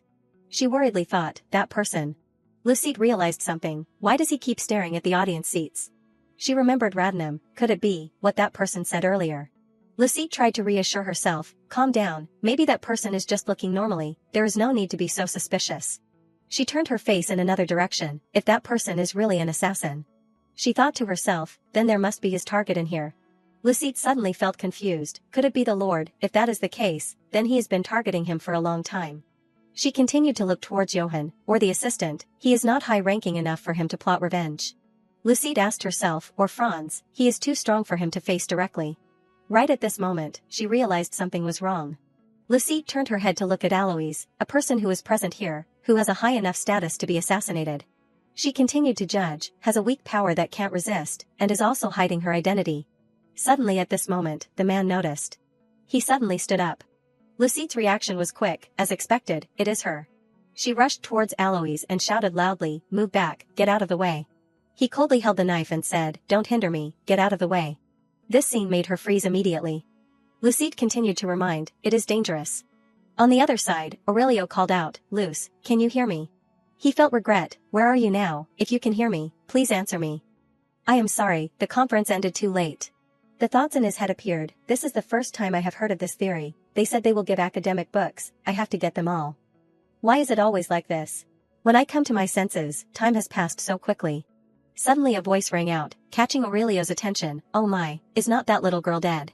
Everyone discussed together, what is happening on the day of the festival? How can something like this happen in a peaceful Rodante? The words echoed in his ears, that red-haired girl, is she okay? Aurelio immediately froze, red-haired girl. He realized the book was still falling on the ground. He hurriedly went forward, please let me through. Aurelio continuously called out, Luce, where are you, Luce? The sounds of crying made Aurelio freeze. He realized Alois was constantly muttering, what should I do? She immediately begged, please call a doctor right away. Seeing Lucette in danger made him freeze. She was still hugging Lucette. We have to take her away right now. Aurelio approached and reminded, get out of the way. His expression was very cold, don't touch this person. This scene made Aurelio startled and pay attention, I am sorry. She gently comforted, Lev, please calm down, he did not do anything wrong. A bright smile appeared on her face, I am okay, so do not blame him. Aurelio was very helpless, Luce. He took Lucette's hand, I am sorry, I suddenly felt very scared, I was afraid that you were injured. She nodded understandingly, I know, you must have been very scared, right? She did not forget to say, I am sorry for making you worry. Orleans quickly ran over, daughter, Alois hurriedly shouted, father. He put a coat on her, there has been too much commotion, let us leave here quickly before this gets worse. Aurelio could not take it anymore, hey. His expression was completely angry, this is a dangerous situation that could kill someone, do not you have anything to say before leaving? This scene made Orleans freeze. He hurriedly bowed, sorry to you too, it is just that the situation is too urgent, so please sympathize with us. Later we will formally greet you. Lucette's condition was worse, Lev, I am okay. The first thing we need to do is to resolve the situation, right? Seeing her in danger made Aurelio not know what to do. He sighed and blamed himself, Luce, why am I always late? Aurelio turned his head, I feel that I am always unable to protect you in the most important moments. Lucette hurriedly comforted, what are you saying, Lev, this is just an accident, no one knew that something like this would happen. He was still constantly blaming. Luce always appears in the moments when I need you the most. His voice was a little helpless, but I can't protect you. Aurelio hugged Lucette, I should have constantly watched over and protected you. She was still trying to speak, Lev. She was not angry at him, just you saying that is enough to make me feel at ease. Lucette felt relieved, if I was alone here, I would really feel very scared, I am so lucky that you are here.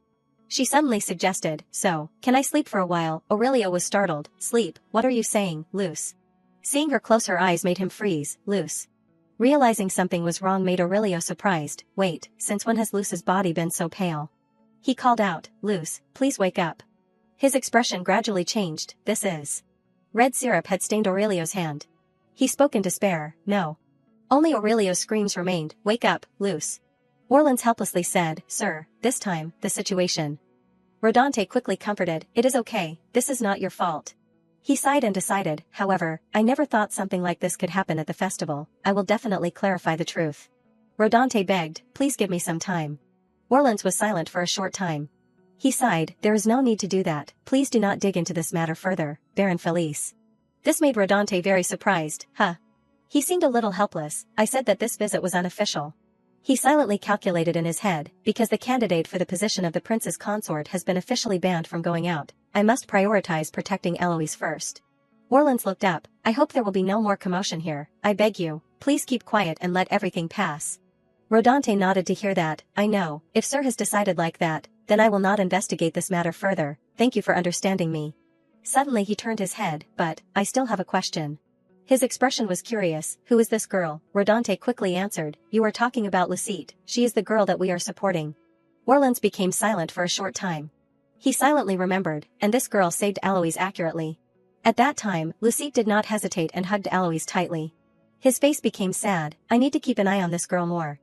Rodante felt confused, huh, what did you say, sir? Orleans immediately shook his head, it is nothing, do not worry about it. Please send me a letter when this girl wakes up. This surprised Rodante, send a letter, what is wrong? Orleans explained, she is our benefactor, so I want to repay her. Well then, please take care of this girl in the future. Lucette's condition was still bad. Rodante worriedly looked towards her, this case is really difficult. He did not know what to do, for the benefit of the people in the territory, this case should also be concluded here. This is also the Duke's order, so I can't disobey. Aurelio's voice rang out, Lord Baron Felice, I am Lavina's, can I come in for a moment? He nodded understandingly, all right, come in. Aurelio slowly stepped inside. He felt worried, did Duke's husband just come here? How's the handling of the criminal going? Rodante felt very difficult, that. He recounted, perhaps there will be no further investigation. Aurelio's expression changed, huh? He remembered the scene earlier, Sir Lord, Luce almost died, and at this time you are stopping the investigation. Rodante hurriedly comforted, please calm down, is not Luce still safe and sound? The doctor also said that the wound is not deep. He quickly said, and it seems like the Duke's husband also has his own difficulties. Aurelio seemed to have understood, you mean the Duke stopped the investigation? He clenched his palm tightly. His face was painful, she risked her life to save them. Aurelio blamed himself, but everything can't be clarified. He sighed and bowed his head, Sir Lord, please excuse me, but could you please leave for a moment? Rodante nodded. I know, I will leave right away. He did not forget to add. I am sorry that I could not help anything, Levinas, please take good care of Luce. Aurelio took the chair next to the hospital bed. He felt uncomfortable, the Duke's husband's own difficulties. No one knew what he was thinking. Aurelio thought to himself, he does not need to know what happens, as long as his daughter is safe and sound. He knew the woman earlier, Alois Simmel. He remembered, there are rumors spreading to the royal palace that the Simmel's husband and wife love this daughter very much. Aurelio sighed, it seems that it is to protect his daughter. I can't understand it. He was still speaking, no matter what, the culprit also. Lucette then called out, Lev. He hurriedly stood up, Luce, when did you wake up? Are you okay? She smiled, I just woke up. When did you come here? Lucette suddenly remembered, sorry, you must have been very scared just now, right, he was very painful, what are you saying, Luce, why are you apologizing to me? He approached, I am the one who could not do anything, even when you were injured like this. She laughed, what do you mean could not do anything, what are you saying? Lucette continued to explain, I already said, accidents are unavoidable. Her voice was a little hesitant, hey, come to think of it, the brooch that you gave me, it seems like it was damaged during the incident, I am sorry. Aurelio shook his head. It is okay. Can you give it to me? I will fix it for you. He sadly recounted, I also have worse news than that. Lucette was surprised, bad news, what is it? Aurelio explained, they said that they probably won't find the culprit, so they decided to stop the investigation. She continued to probe, is that so, then, what about that friend? He sighed and recounted, she is safe and sound, thanks to you. Her face became radiant, if that is the case, then that is great. Just saving her is enough, just that, really. She smiled and said, now perhaps I can rest easy and sleep well. Then, I will rest a little longer, please stay by my side a little longer, please. After speaking, Lucette fell into a deep sleep. Aurelio at this time also slowly stood up. He sighed silently and looked at the gemstone, all right. His voice rang out, if Luce is okay, then I will let this incident pass here, but then. Aurelio tightly grabbed this gemstone. His expression changed, I will not let something like this happen a second time. His eyes were very scary, I will not allow any mistakes or negligence to happen again. Aurelio thought, if what is needed to protect you is powerful strength. He blamed himself, then I am very willing to return to that position. Aurelio changed his expression, so, Luce, I will become your justice. He immediately decided, I will fix everything and protect you. Inside the royal palace, the emperor was very uncomfortable, you said the mission failed. The subordinate hurriedly explained, Your Majesty, that, there is a reason, there was clearly another assassin. He did not seem to care at all, too noisy. His expression was cold, just like the prophecy said. He glanced outside. The emperor's face showed a scary smile, the more I try to kill it, the stronger it will become. Chelsea worried, Luce, you are awake, how do you feel, is your wound healing well? Lucette replied, yes, it is healing very well, mother. She smiled, I feel much better than yesterday. She did not forget to comfort, it is not a very deep wound either. She sighed and blamed, what do you mean it is not, you are like putting a big nail into my chest. Lucette exclaimed, ouch. Chelsea reminded, you must not be careless when you feel completely recovered, do not even think about going out. She nodded, I know, I will focus on recovering my health. But she was still very worried, I was very scared because I thought something had happened to you. You must never do something like that again, understand? Lucette spoke, mother. She remembered, since the accident happened, I have been resting at home according to everyone's advice. She seemed to understand, I feel very guilty because this incident has made everyone around me worry too much. Lucette was moved, I am sorry, mother. I will definitely not do something like that again. Chelsea immediately reminded, watch out, you will spill the soup, you little brat. She instructed, eat quickly, before it gets cold. You have to eat well to recover quickly. Lucette nodded, yes, mother. Suddenly she was surprised, but, hey, mother, there is still no news from Lev. She was confused, Lev, since the day he took you home, I have not heard anything. Lucette blamed herself, could it be that he is angry at me because I acted on my own and got hurt? Chelsea comforted, he is not that kind of person. She gently patted her head, I think he is just busy with something. Lucette was about to say something, but she remembered that she had not met Lev since that day. Her expression was sad, this is the first time we have been apart for so long. Chelsea seriously reminded, by the way, you should also practice being alone. Lucette thought to herself, could it be that he is disappointed because I acted on my own? Her eyes widened, if he is angry at me then. Realizing something made Lucette pay attention, Lev. Chelsea reminded from behind, Luce, it is dangerous to run like that. She did not seem to care, maybe Lev is there. Lucette immediately opened the door, Lev, are you? Johan stepped forward to greet, hello, Lucette. Have you recovered? You sound like you have recovered a lot. She felt regretful. It is Assistant Johan. But she still smiled. Of course, I am very well. Why did you suddenly come here? He was a little embarrassed. The thing is. Then he announced, it is because the Similducal family wants to thank you. Johan smiled and said, they heard that Lucette was injured, so they said they wanted to repay you for your kindness. Both people listened in stunned silence. They said they are very grateful to you, so you do not need to feel too burdened. They also said they want you to happily accept it. Johan quickly bowed and suggested, I wonder if I can take the gifts into the house for you. Lucette was silent for a moment. She quickly refused, no, please return the gifts to them for me. He felt regretful. Why, don't you like this gift? She shook her head. No, that is not it. Lucette smiled. Anyone in that situation would have acted like that. Her expression was gentle. I just did something very obvious, right, mother? Chelsea smiled and nodded. That is right, if that is what you want. She announced, Sir Assistant, I respect Lucette's opinion. At the same time, she explained, please convey my daughter's wishes to the ducal family. Johan became stunned, even the lady. He was about to say something. You too, will it really be okay, with this amount of money then? She quickly shook her head. We said we are okay, please convey our words, Mr. Assistant. This made Johan a little helpless. He sighed, I know, there is no other way, I will convey your wishes to the ducal family. Chelsea smiled gently, thank you, Mr. Assistant. He prepared to leave this place. It is nothing, that is my job. Johan did not forget to instruct, then, Lucette, we will meet again when you are well. Lucette sighed in relief. I am so glad that the gift was returned smoothly. She thought to herself, those gifts, there is too much to consider it a thank you gift. It is like they are trying to silence me. Suddenly Chelsea praised, you did a good job, Luce. She gently said, I do not know since when, my daughter has become so mature. Lucette laughed, what, you always say that, it is that you have to return with what you have received. This surprised her, oh my, even so, you are very commendable. Lucette exclaimed, it is ticklish, mother. She thought to herself, all right, I should not care about external matters anymore, because all the things I want to protect. She returned to the house, are all here. The scene shifted to a spacious mansion. Simmel felt confused, that girl rejected our gift. Orleans nodded, that is right, madam. From what I heard, that girl seems to be a very open and righteous child. He smiled and said, that girl is really a rare child in this era. Her expression became strange, that is why I said, what kind of child is it that almost ruined my plan? Orleans was startled in surprise, what did you just say, madam? Suddenly she suggested, Orleans, can you help me send a letter to Rodante? Her face showed a scary smile, I want to see the face of the benefactor who saved our daughter. On the other side, Lucette complained, Mother, I am really okay now. Chelsea smiled and reminded, all right, there are not many customers today, do not worry about the shop, and please rest. She happily explained, but now I am really healthy, Mother. My wound is healed, and my health is also better. Seeing her being so stubborn made her helpless. Suddenly she asked, then, when are you planning to meet Lev? Lucette was surprised, why are you suddenly mentioning Lev? Chelsea seemed to have guessed, isn't it that you really want to go meet him? During the long time you were sick, you were always looking forward to him, were not you? She is being gentle. Go see him, I give you permission to go. Lucette was touched. I am sure he misses me a lot too. But then her face flushed red. She ran outside.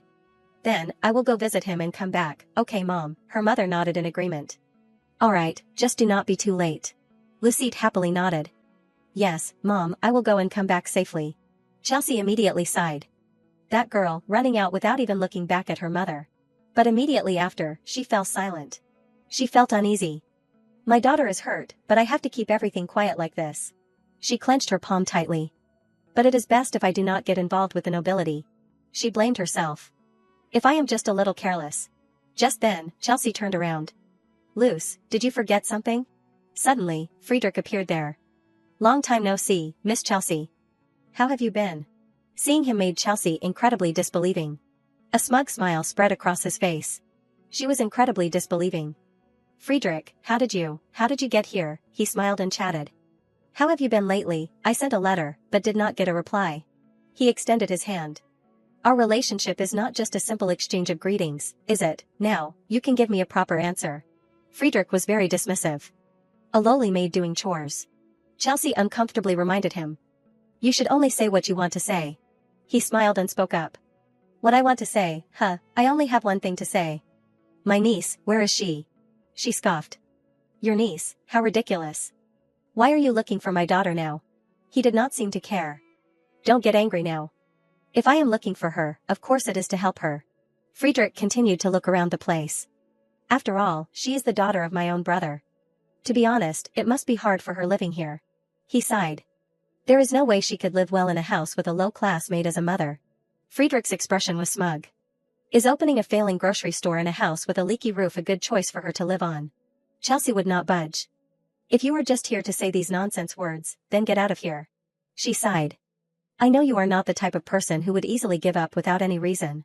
But she did not want to be outdone. You won't be able to lay a finger on my daughter, not even a single one. Seeing this situation, Friedrich had to laugh. You are too sensitive. I am just worried about my niece, but I am being treated so coldly. He turned to leave. All right, that is enough for today. I will leave now. However, he did not let it go. But, next time, I definitely want to meet my niece. Finally, Friedrich completely disappeared from the place. Chelsea slowly collapsed to the ground. Oh my God. She felt incredibly helpless. Menelek's people are looking for Luce.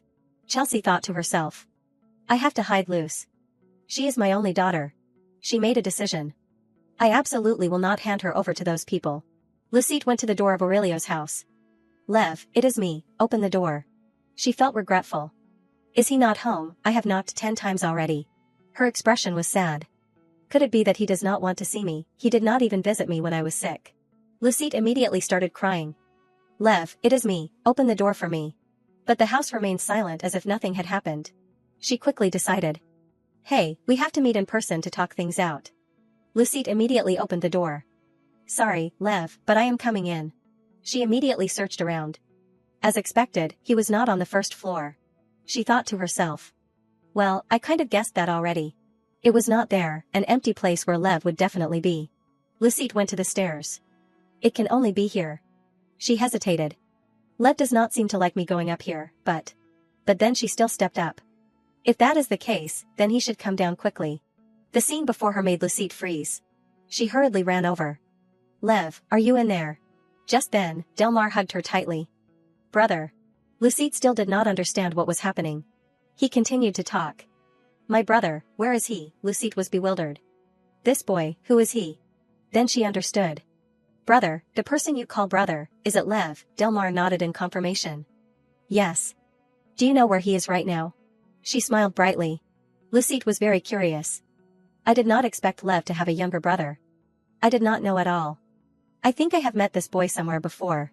She thought to herself. He does not look like Lev at all. Then Lucette said, actually, I do not know where your brother is right now either. I am waiting for him too. Delmar was regretful.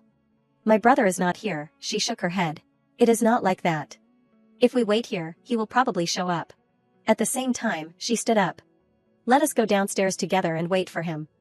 I also have something I am curious about that I want to ask you. Delmar said, something curious.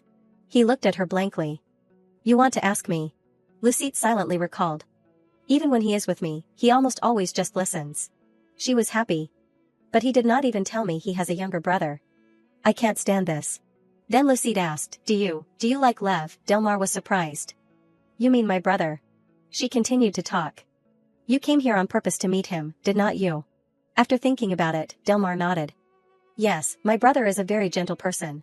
He quickly recounted. Before, he would often read books to me until I fell asleep. So even now, I still really like the books that my brother read to me. His voice was a little regretful. Actually, I came here today to see him because I have not been able to sleep lately. Lucette laughed. So that is why. She thought to herself. This little brother seems to like Lev a lot. Her expression was hesitant. It is a pity that he can't sleep. Just then, Lucette remembered something. She immediately rummaged through her bag. Hey, although I can't read books, do you like Lev? Then she pulled out a candy. But here, try this. Delmar was confused. What is that? Lucette smiled and explained. This is a type of herbal candy that will help you sleep better. I made it from herbs that have sedative properties. Delmar slowly took it. Medicine, is this dangerous? She shook her head. Not at all dangerous. Her face was radiant. Trust me and try it. I guarantee it will work. This smile made Delmar freeze. He quickly put it in his mouth. I understand. I will try it. His expression completely changed. Delmar was blank. I do not feel sleepy at all. Lucette smiled and explained. Of course. You just ate it. Now, lie down here first and close your eyes. You will feel sleepy soon. He quickly lay down. Lie down, like this. His eyes hesitated. Even if I fall asleep, you can't go anywhere, okay? Lucite smiled and nodded. Okay, I won't go anywhere. Go to sleep quickly. She thought to herself. So cute. Children are still children after all.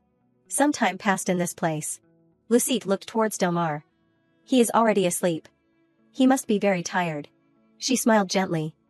Why did Lev hide such a cute younger brother? When he comes down, I have to ask him properly. Just then, she also felt sleepy. Lucite said to herself. It has been a long time since I woke up, so I am a little tired. It seems I have not fully recovered yet. She immediately hugged the pillow. I am afraid I have to doze off until Lev comes. Some time passed again. A strange light emitted from the stairs. Aurelio was very happy. Good, it is finally successful. He looked at the object on the table. A magical brooch with tracking and recording functions. With this, I can protect Luce more safely. Just then, Radnam quickly appeared. You look quite gloomy, Your Highness, Aurelio. He hurriedly turned around. Radnam, how long have you been watching me? He smiled. Don't be so rude. I just arrived. He continued. Long time no see. Was the festival interesting? Aurelio sighed helplessly. No, it was terrible. Realizing something was wrong made him startled. He hurriedly turned around. The person you said knows my face, is it the daughter of the Simmel family? He laughed in surprise. Why would you think that? He continued. She even appeared in disguise. I do not know if the royal palace ordered that young lady to keep an eye on me, but it seems she did not recognize me. Radnam smiled. Even if the Duke Simmel family is in the hands of His Majesty, they would not go that far. He continued. The reason she disguised herself is because of her status. Aren't the candidates for the position of Crown Princess under house arrest? This made Aurelio freeze. Candidates for the position of Crown Princess. Radnam said, this is a secret, but it does not matter if I tell you, Your Highness. He quickly approached. Recently, Her Majesty the Queen has been very busy looking for a wife for Prince Delmar. Aurelio did not understand. What are you talking about? Are you saying she is planning to put Delmar on the throne? He shook his head. Not exactly. I do not know what the Queen's real intentions are, either. He thought to himself. Is the situation in the royal palace unstable? He pondered. If something happened to the Emperor, it would be a good opportunity for me. He knew he would have to face Delmar. Just then, Radnam spoke. Then, let us get to the main issue. He was confused. The main issue, he repeated. You have not forgotten the reason I came here, have you? Aurelio clenched his palm. Damn it, I forgot for a moment. He continued to reach out his hand. My job is to check if the goodwill the prince sent you here has corrupted you. Now, give me your hand. His voice was calm. I will illuminate your inner self. Aurelio was worried. Am I supposed to just let him read everything?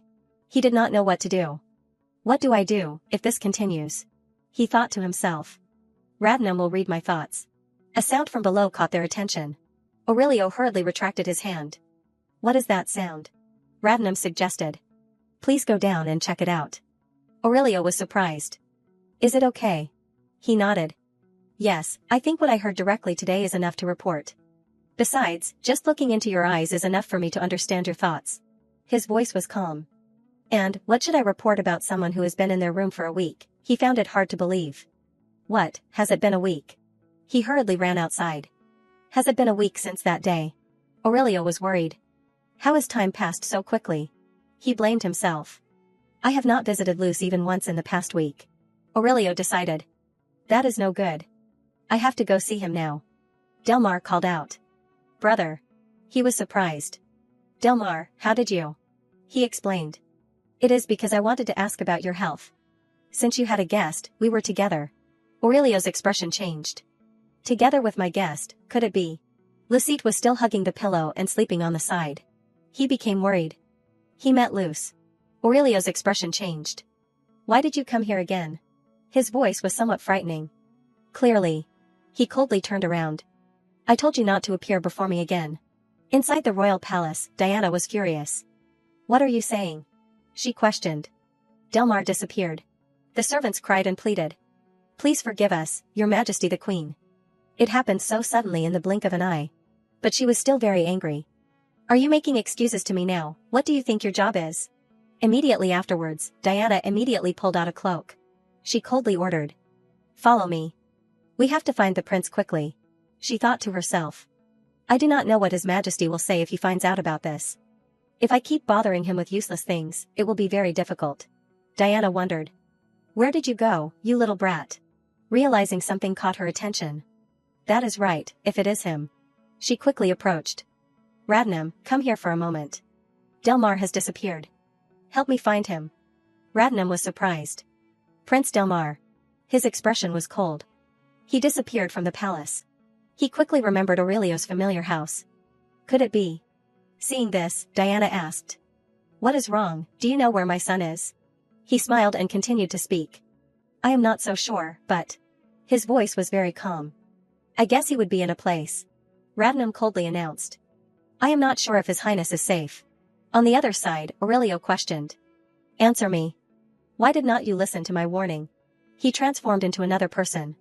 I told you not to come here again. His expression completely changed. Why do you keep coming here, without paying attention to my warnings?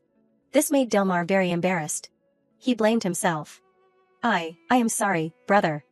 Next time I will listen to what you say. At the same time, he recounted. It has been a long time since I could sleep, so I remembered the time I spent with you. Delmar was very pitiful. I thought that only by meeting you would my mood be less stifled. Then, the door opened. The scene before him caught his attention. I secretly borrowed Radnam's magic circle. His eyes widened. I know you won't like it, but even so, I still wanted to see you. Delmar immediately pleaded. Brother, the palace is really empty without you. Can you come back with me? Let us go ask father together, okay? He did not forget to add. There is no reason for you to stay here. Aurelio felt helpless. He is still the same. He reached out his hand. He still does not understand a single word I say. He blankly called out. Brother. He thought to himself. But the truth is that the Emperor's purpose is not clear at all. If my head falls off soon, it would not be surprising. He asked himself. Why did he abandon me here? Delmar asked. Could it be because of her? He immediately froze. What? He smiled and chatted. Could it be because of her that you are attached to this place? It seems like I met her once before. Delmar was about to say something more. If you are afraid of going back alone, then go with her. Aurelio's expression was even worse. No. He instructed. Don't say anything about her. You did not meet anyone here. He was blank. Yes. He looked at Aurelio sleeping soundly. The story about Luce can't be spread to the royal palace. There might be danger to him again. He decided. I have to quickly take him back before it is too late. Delmar immediately cried out. Brother, it hurts. Just then, it was Diana's familiar voice. Delmar. Seeing her appear made him freeze. He immediately became blank. Delmar hurriedly called out. Mother. Diana continued to order. What are you planning to do with my son? Let go of him immediately. Her voice was very angry. Aurelio. Diana slowly asked. What are you planning to do with my son? She said as if giving an order. Let go of him immediately, Aurelio. His expression was uncomfortable. Did you call him here? Aurelio immediately explained. Please do not misunderstand, Your Majesty the Queen. As I said before, the prince came to me on his own. He said seriously. I swear I did not do anything. Delmar also nodded worriedly. That is right, Your Majesty the Queen. Brother, no, Aurelio did not do anything wrong. He sighed. This time, it was my idea. I came here just to lighten my mood. I am sorry, Mother. Diana suddenly calmed down. Your idea. Aurelio's expression suddenly became silent. Finally, he spoke. As expected, a prince is a prince. I can't believe he can wander around outside the palace like this without saying a word. Perhaps he was very uncomfortable. Wouldn't it be very unfair to the candidate for the position of crown princess who is under restriction? Delmar still did not understand. Candidate for crown princess, what are you talking about, brother? Diana was blank. Lavina's, how did you know? He looked towards her. Please explain it to me, Mother. It is the first time I have heard about this. Aurelio continued to repeat. Stories about the royal family are usually spread everywhere. Unfortunately, it was kept secret from the protagonist. He felt confused. Why are you in a hurry to marry off your son when he is still so young? Aurelio speculated. Could it be that something has happened in the royal palace? She recalled the scene when she met Radnam. Not at all. Then she was silent for a short time. Diana announced. There is no such thing. The royal palace is still very peaceful as always. She comforted. His Majesty is still very healthy. This is entirely my decision. Delmar hurriedly spoke. I do not agree, mother. He was very uncomfortable. What marriage? This is the first time I have heard about this. Why did not you discuss it with me but made the decision on your own? She immediately shouted. You be quiet, Delmar. Her angry face said. Do you know how much this mother has to struggle to protect you? Everything I do is for your benefit, so stay there for me. This made Aurelio also pay attention. Interesting. He sighed and said. The royal family does not care about a prince like me, who is imprisoned, and also does not make an official announcement about marrying a crown princess. Diana coldly judged. Your words and actions have been very impolite from now until now, Aurelio. What are you planning to talk about after all? Aurelio continued to announce. I think it is time for me to slowly end this. She did not understand. Time to end. His expression turned cold. It is the matter of you monitoring me. I will return the prince to you, so I hope you won't come here again in the future. Diana froze for only a few seconds. You mean? Her expression changed. You are planning to resist the orders of the royal family by taking my son hostage. Aurelio slowly chatted. I guess Her Majesty the Queen also knows how reckless Delmar's visit this time was. That would also be a choice I could make to protect myself.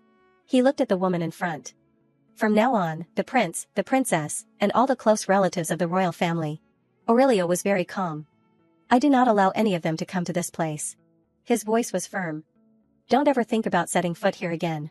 He thought to himself. I have always thought this was strange. Aurelio seemed to have understood. Why the emperor did not kill me. He had so many opportunities. He silently calculated. Perhaps, it is not that he does not want to kill me. The words appeared in his head. But because he can't kill me. Diana seemed to have understood. That is all you wanted to say. Aurelio continued to instruct. If His Majesty wants to find me, please summon me at any time. He did not forget to announce. At that time I will be happy to meet His Majesty's face. His expression was very calm. Today will be the last time I meet you here. Aurelio thought to himself. I will definitely find out the truth. Some time later, Aurelio called out. Luce, wake up. Luce. Lucette slowly opened her eyes. He asked.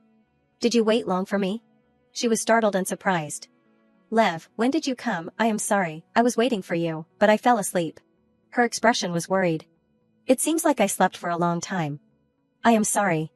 He smiled. It is okay. She was a little embarrassed. But?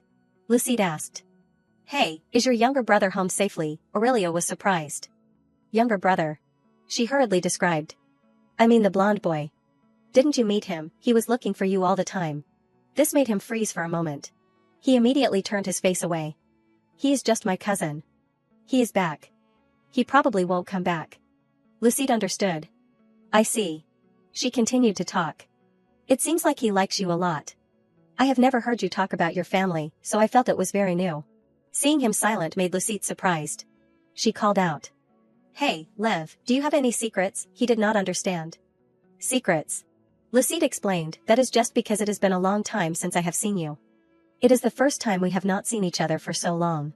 She sadly recounted, I wondered if you were angry at me because I acted on my own and got hurt, but when I went to your house, no one was there. The boy I met here for the first time said he was your relative. Her expression gradually became despondent. We have been together for so long, but I suddenly realized that there are still so many things I do not know about you. Lucette's gaze turned to the ground. Suddenly, I felt very distant from you, so my mood was a little unusual. Suddenly she asked, we are still friends, right? She continued, we do not have different thoughts, do we? Aurelio quickly suggested, give me your hand. She was surprised. My hand. He placed something in her hand. The brooch that was broken last time, I fixed it for you. I was also very sad that I could not hear your voice all this time. His voice was firm. Luce, I will never leave you. Lucette was surprised. Lev. Seeing her hug him made Aurelio worried. Luce. She smiled and recounted, really, I was worrying uselessly. Please forgive me this time. He nodded in comfort. Yeah, sorry for making you worry. Aurelio thought to himself. Luce, that brooch can help me hear the sounds around you. He continued to calculate. Along with your location information when your heart beats fast, I won't repeat the same mistake twice. His hand gently stroked Lucette's hair. Let us be together forever. His voice was somewhat frightening. I won't let you slip away again. Time passed after that day, and we returned to our ordinary lives. Lucette gradually became happy. Lev does not make me wait anymore either. The two of them constantly chatted. We still talk a lot like before. Lucette suddenly spoke up. Living in peace is good, but... She smiled and said to herself.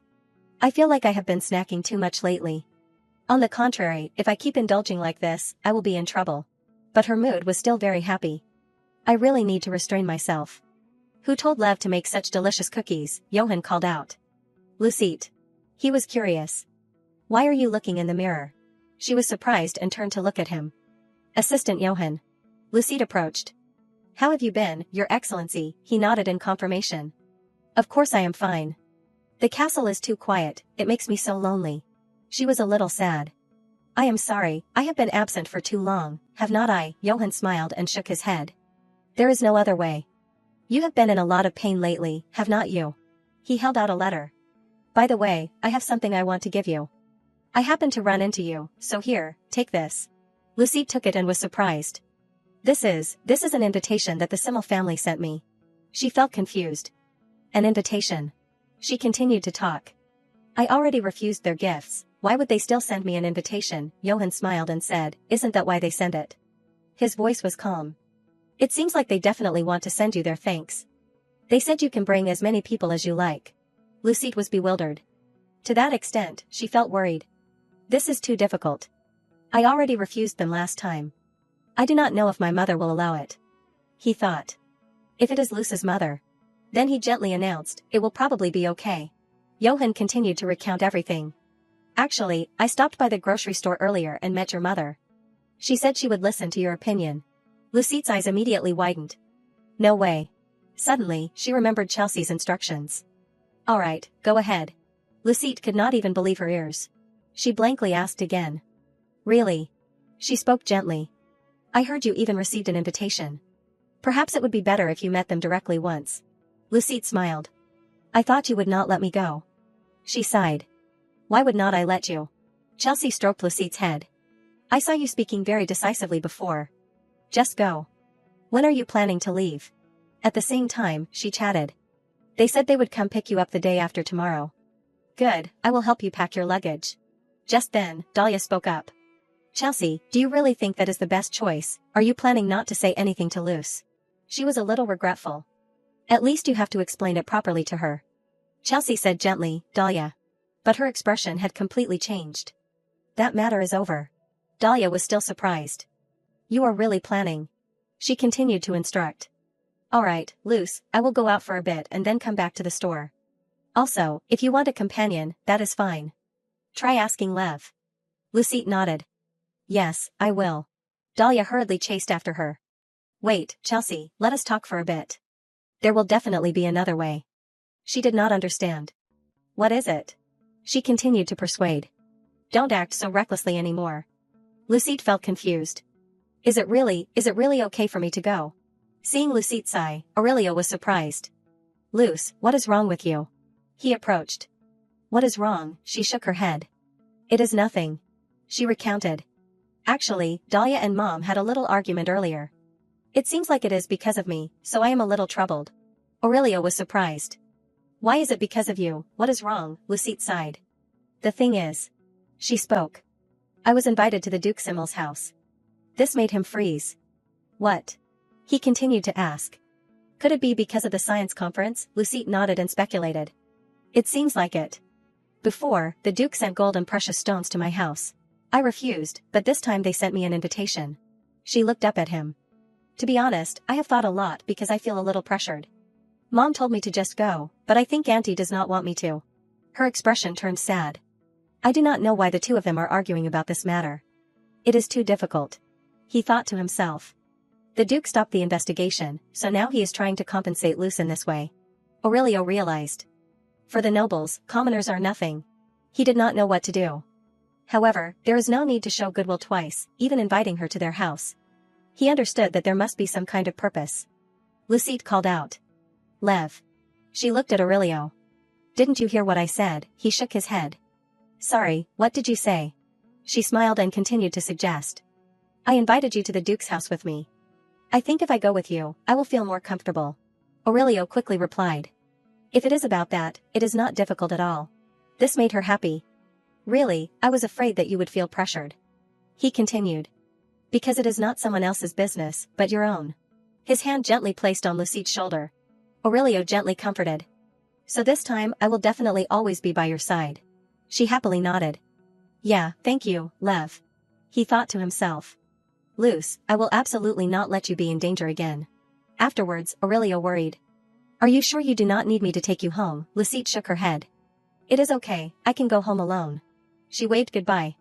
Then, Lev, see you the day after tomorrow. Goodbye.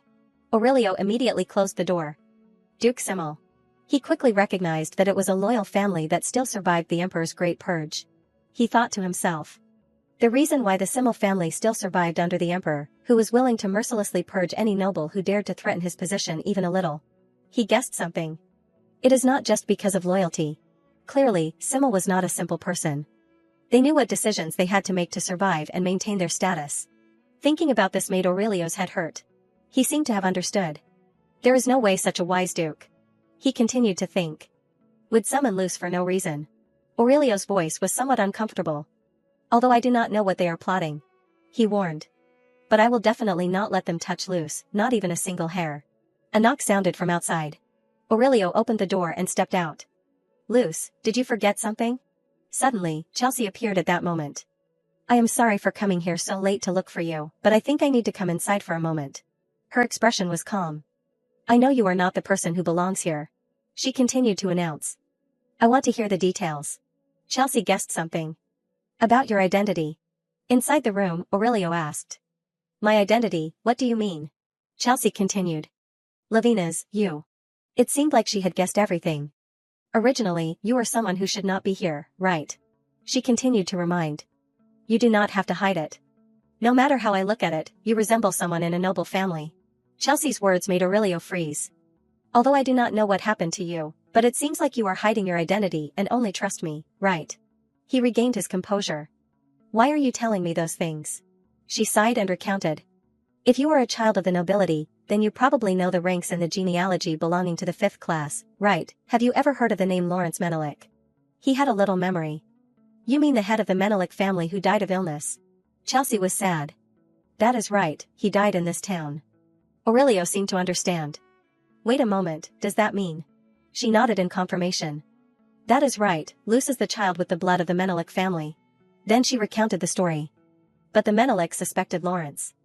They feared that one day the young master would return and covet the power. Unpleasant things happened, so before they left the family, they had a plan ready. At that time, Chelsea was very distressed. Lawrence, her pitiful husband with a chronic illness, passed away as soon as he arrived in this village. She felt resentment. Her husband was a victim of the family's greed. Her voice rang out. Those people are now coveting her daughter. She will never let those bastards do what they want. Chelsea took Aurelio's hand. But she alone is not strong enough, so she asks you. She seemed to be pleading. Protect Luce with your power and your family's power. Her voice rang out in despair. Whether it is marriage or making her a servant, or anything else. Aurelio thought to himself. She does not know I am a member of the royal family. He suddenly withdrew his hand. I am sorry, madam. His expression was helpless. Although I can't tell you my exact identity, but this identity of mine is just a facade. I am sorry I can't help you. Seeing Aurelio refuse made Chelsea not know what to do. She sighed tiredly. So, you also have your own reasons. Then there is only one way left. Then she adjusted her clothes. It is nothing, then I will take my leave here. Before leaving, she did not forget to add. Don't worry too much, I won't tell anyone about your identity. Chelsea gently turned her head. Lavina's. Her face was as gentle as before. Please stay by Luce's side and help me in the future. You probably won't refuse me even this, right? Aurelio nodded in agreement. Yes, of course. He thought to himself. What is it, why do I have a bad feeling? The scene shifted to a large mansion. The carriage finally arrived. The servants quickly lined up. Welcome, Miss Lucette. You must be tired from the long journey. Lucette was very surprised. It is so big. This is the Duke's castle. The servant continued to suggest. I will help you prepare for dinner, Miss Lucette. Please come this way. She did not understand. Prepare, she quickly explained. Yes, the Duke has ordered us to take good care of you. Now, please come with me. She hurriedly shook her head. No, I am fine. Please wait a moment. Franz laughed on the side. They are very welcoming. Go and come back, Lucette. Realizing that Aurelio had a bad expression caught his attention. He asked. Lavina's, why does your expression look so grim? Did I hinder your date? I only followed because the Lord ordered me to. Aurelio hurriedly shook his head. No, I am very grateful to you for protecting us. He sighed. It is just that, I am a little concerned. His expression was very calm. Or, is it because someone recognized you? He felt uncomfortable. What are you talking about? Franz continued. Isn't that so? Although I do not know who you are, but coming to a place like this, it would not be strange if someone recognized you. He coldly remarked. I know you are not an ordinary boy. I realized it when I was fencing with you. Aurelio became silent. Perhaps I have stayed in this village for too long. He continued to watch him. By the way, since I have said it, let me ask you. Tell me the truth, Lavina's, who are you after all? Aurelio slowly walked away. Don't worry about it. Franz constantly suggested. Hey, tell me. I will keep it a secret. What is wrong? He sighed. Please stop, Sir Franz. He suddenly let out a breath. Just how big of a secret are you hiding? The scene shifted to inside the palace. Lucite called out. Hey, Louis. The servant quickly waited. Yes, Miss Lucite. She was somewhat worried. This dress. She constantly praised. What are you saying? It is so beautiful. Lucite was embarrassed. Really, it is the first time I have worn such a low-cut dress. She quickly approached. Then, is there anything I need to be aware of, for example, etiquette that needs to be followed? Louis laughed. Just relax. She smiled and chatted. His Grace the Duke is not the kind of person who would say anything to his benefactor. However, you should be careful and pay attention to the Duchess a little. Her voice was calm. She is not the type of person who reveals her true intentions through words. Lucite nodded. I see. She seemed to understand. That means the Duchess will also come to dinner, right? Louis nodded in agreement. That is right, although she had a prior appointment. She said that she would come even if it was late. She smiled and continued to chat. Because she has a lot of affection for Miss Lucite. Lucite thought to herself.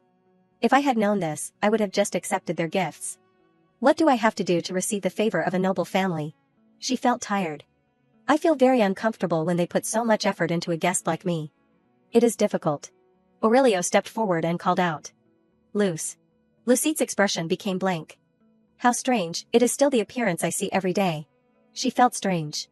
Why do I feel different today? The two of them locked eyes. He is just like a prince in a fairy tale. Lucite suddenly asked. Did you take off your glasses? The butler happily appeared. He was going to wear them, but I stopped him and said it was not polite. Aurelio was surprised. Does it look strange? Lucite hurriedly shook her head. No, not at all. It suits you very well, it is just that you look a little different. He gently placed his hand on his chest. Because I usually do not see you like this, but you like me looking like this, right? He continued to add. Although it is a little unfamiliar, but as long as you like it, that is fine. Lucite became silent. I want to shout to the whole world that. She screamed wildly in her heart. Everyone, my childhood friend is so handsome. She said to herself. No, if he becomes too famous, I am afraid there will be trouble. Aurelio called out. Luce. He reached out his hand to her. It is almost time for dinner to start. Let us go. His expression was gentle. I will escort you there. Lucite felt touched. Even escorting me, Lev is so considerate. She walked and chatted. By the way, the Duke said she would come a little late because she had a prior appointment. It seems like she definitely has to meet me. He nodded in understanding. I know. You do not need to be too nervous. If something unpleasant happens, I will help you. She breathed a sigh of relief. Then I do not need to worry anymore. Aurelio was surprised. You are really okay, yeah. Lucite smiled and took out the letter. I have also prepared something. Some time passed in this place. Delicious dishes were prepared on the table. Orland smiled and chatted. Thank you for coming here, Lucite. You must be tired from the journey. Please sit down comfortably. Lucite shook her head and explained. Not at all. I have to thank you for inviting us here, but the young lady next to you is. She thought to herself. She really is Aloise. I can't deceive myself anymore. Aloise slowly raised her head and looked towards Aurelio. Then she slowly spoke. Hey, I am talking to you. Her expression was curious. I wonder if we have ever met before. Orleans turned his head and explained. Don't you remember, Aloise, he is the young man who was with Miss Lucite last time. She hurriedly shook her head. That is not what I meant. It seems like I have met him somewhere before. Just then, Aurelio calmly spoke. No, we have never met before. I have only lived in Seenan village all this time. Perhaps you have mistaken me for someone else. She nodded in surprise. Is that so? I am sorry if I made you misunderstand. It is just that I had a familiar feeling, so that is why. The space became silent again. Orleans hurriedly chatted. It seems like there was some misunderstanding between us. Everyone must be hungry, right? Let us start eating. Lucette nodded. Yes, okay. She glanced towards Aurelio there. She thought to herself. Lev, is not he happy about what happened last time? He is not usually someone who hates others like that. She felt surprised. It seems like he is guarding against something. Some time passed again in this place. Suddenly, Orleans asked. But, Miss Lucette. He was very curious. It has been a long time since I have met you, so I have something I want to ask. Why did you refuse our gift? Lucette was startled. That matter. She continued to recount. I already explained it to you about that matter. I am just doing what I should do. I do not want anything special at all. Really? He laughed. As expected. I believed you from the beginning. Lucette became awkward. Thank you. Suddenly, she was surprised. But why did that stranger target the princess? She even disguised herself. Alois spoke up. I am very curious about that. Just then, Simmel appeared. You are very perceptive, Miss Lucette. She smiled and chatted. As expected of the lifesaver of my daughter, everyone pay attention, Duke Simmel. She continued to speak. I am sorry for coming late. You do not need to stand up. Simmel calmly sat down in her chair. You probably have a lot you want to ask, right? Then ask one question at a time. Whether it is related to that case or anything else. Lucette thought to herself. She is friendlier than I thought. She slowly spoke. Then. Her voice was full of innocent naivety. I am wondering why Alois, no, the princess was dressed like a young man there, and why did you stop the investigation about that stranger? She felt confused. If it were me, I would definitely find the culprit until the end. Simmel calmly responded. A very good question. Actually, this case is being investigated secretly. Lucette was very surprised. Really, I thought you stopped the investigation. Her voice was somewhat calm. Of course. It is a matter related to my daughter's life. But when investigating, I found a suspicious point. She was confused. A suspicious point. She continued. Why did Miss Lucette save Alois? Simmel quickly spoke out her doubts. No matter how I think about it, I find it very strange. How could a small and weak girl like Miss Lucette grasp the movements of that stranger and be one step faster than the attacker? She continued to analyze. As the mother of the child, I have to consider many possibilities. It is possible that Miss Lucette, her expression was very calm, had already recognized my daughter and intentionally caused the incident. This made Lucette freeze. This is so absurd. Me, in the same group as that stranger. She looked at the other two people. Alois and her husband are also very shocked. They probably think this is completely absurd. She felt bewildered. Why is she being so intentionally outrageous? Aurelio uncomfortably spoke. Your Grace, please be careful with your words. Luce, she was just bravely saving people and has nothing to do with the case. Simmel smiled and explained. Let us see. We still do not know the truth, so we can't draw any conclusions yet. Therefore, please cooperate with the investigation. She continued to speak. It seems we need to learn more details about the two of you.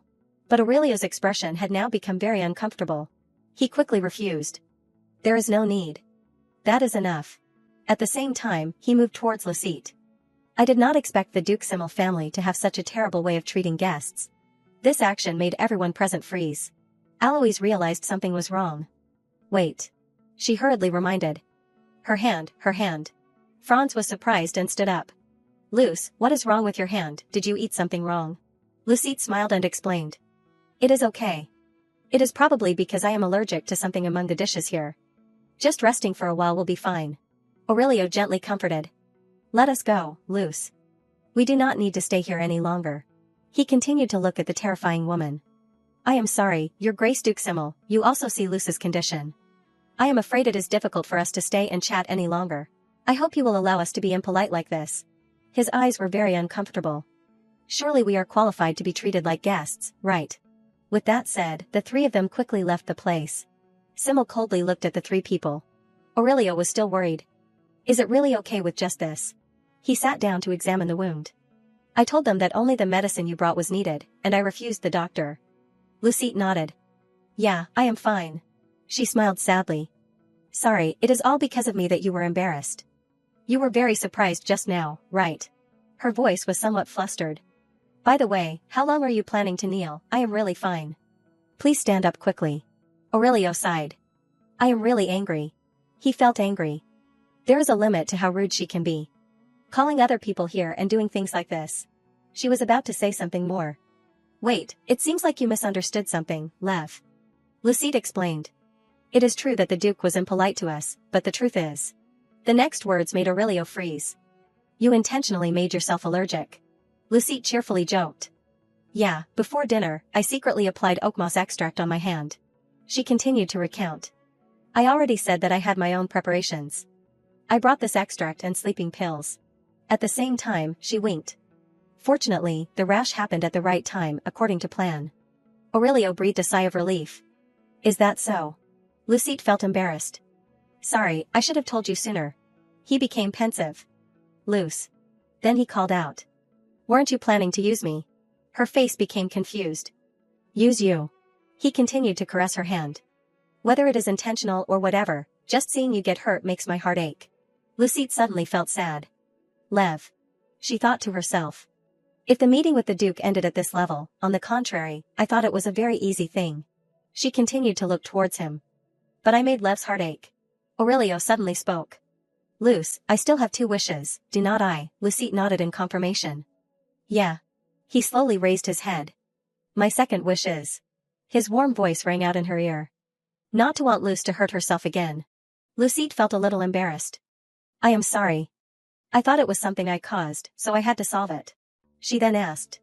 Are you sad that I did not discuss that matter with you beforehand? She smiled and continued to chat. I won't do that again in the future, so that does not count as a wish. It is my fault for making you worry. Aurelio felt relieved. Yeah, instead, if you need my help in the future, you must tell me. Lucide nodded. I know, I will do that. Remembering something caught her attention. That is right. Lucide quickly reminded. Speaking of which, what about Sir Franz? We left him there and came out. Aurelio just remembered. It will probably be okay, right? He sighed. He probably already prepared himself for times like this. On the other side, Simmel chatted. Sir Franz, I heard everything you said very clearly. She smiled. This information is very useful for understanding those 2 children better. He became awkward. I am glad it was helpful to you. Simmel quickly suggested. It is getting late, so we will excuse ourselves to clean up this place. Thank you for coming and chatting with us until so late. Franz nodded.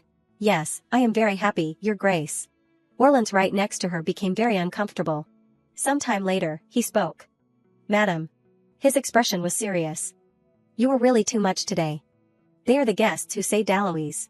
Orlan's constantly reminded. Don't suspect benefactors anymore. Shouldn't we just focus on finding the culprit now? There was some helplessness in his eyes. Of course, he was a little suspicious at first, but he thought that finding the culprit was the most important thing. He was very careful not to reveal Eloise's identity. Just then, Simmel suddenly spoke up. I already know who the culprit is. She continued to announce. I spread the rumor that there are many people trying to take the life of the Crown Princess candidate. Her expression was calm. I tried to use this as an excuse so they could not bring our daughter to such a dangerous place. I tried to get attention from the royal family. Orleans was surprised. This. He hurriedly explained.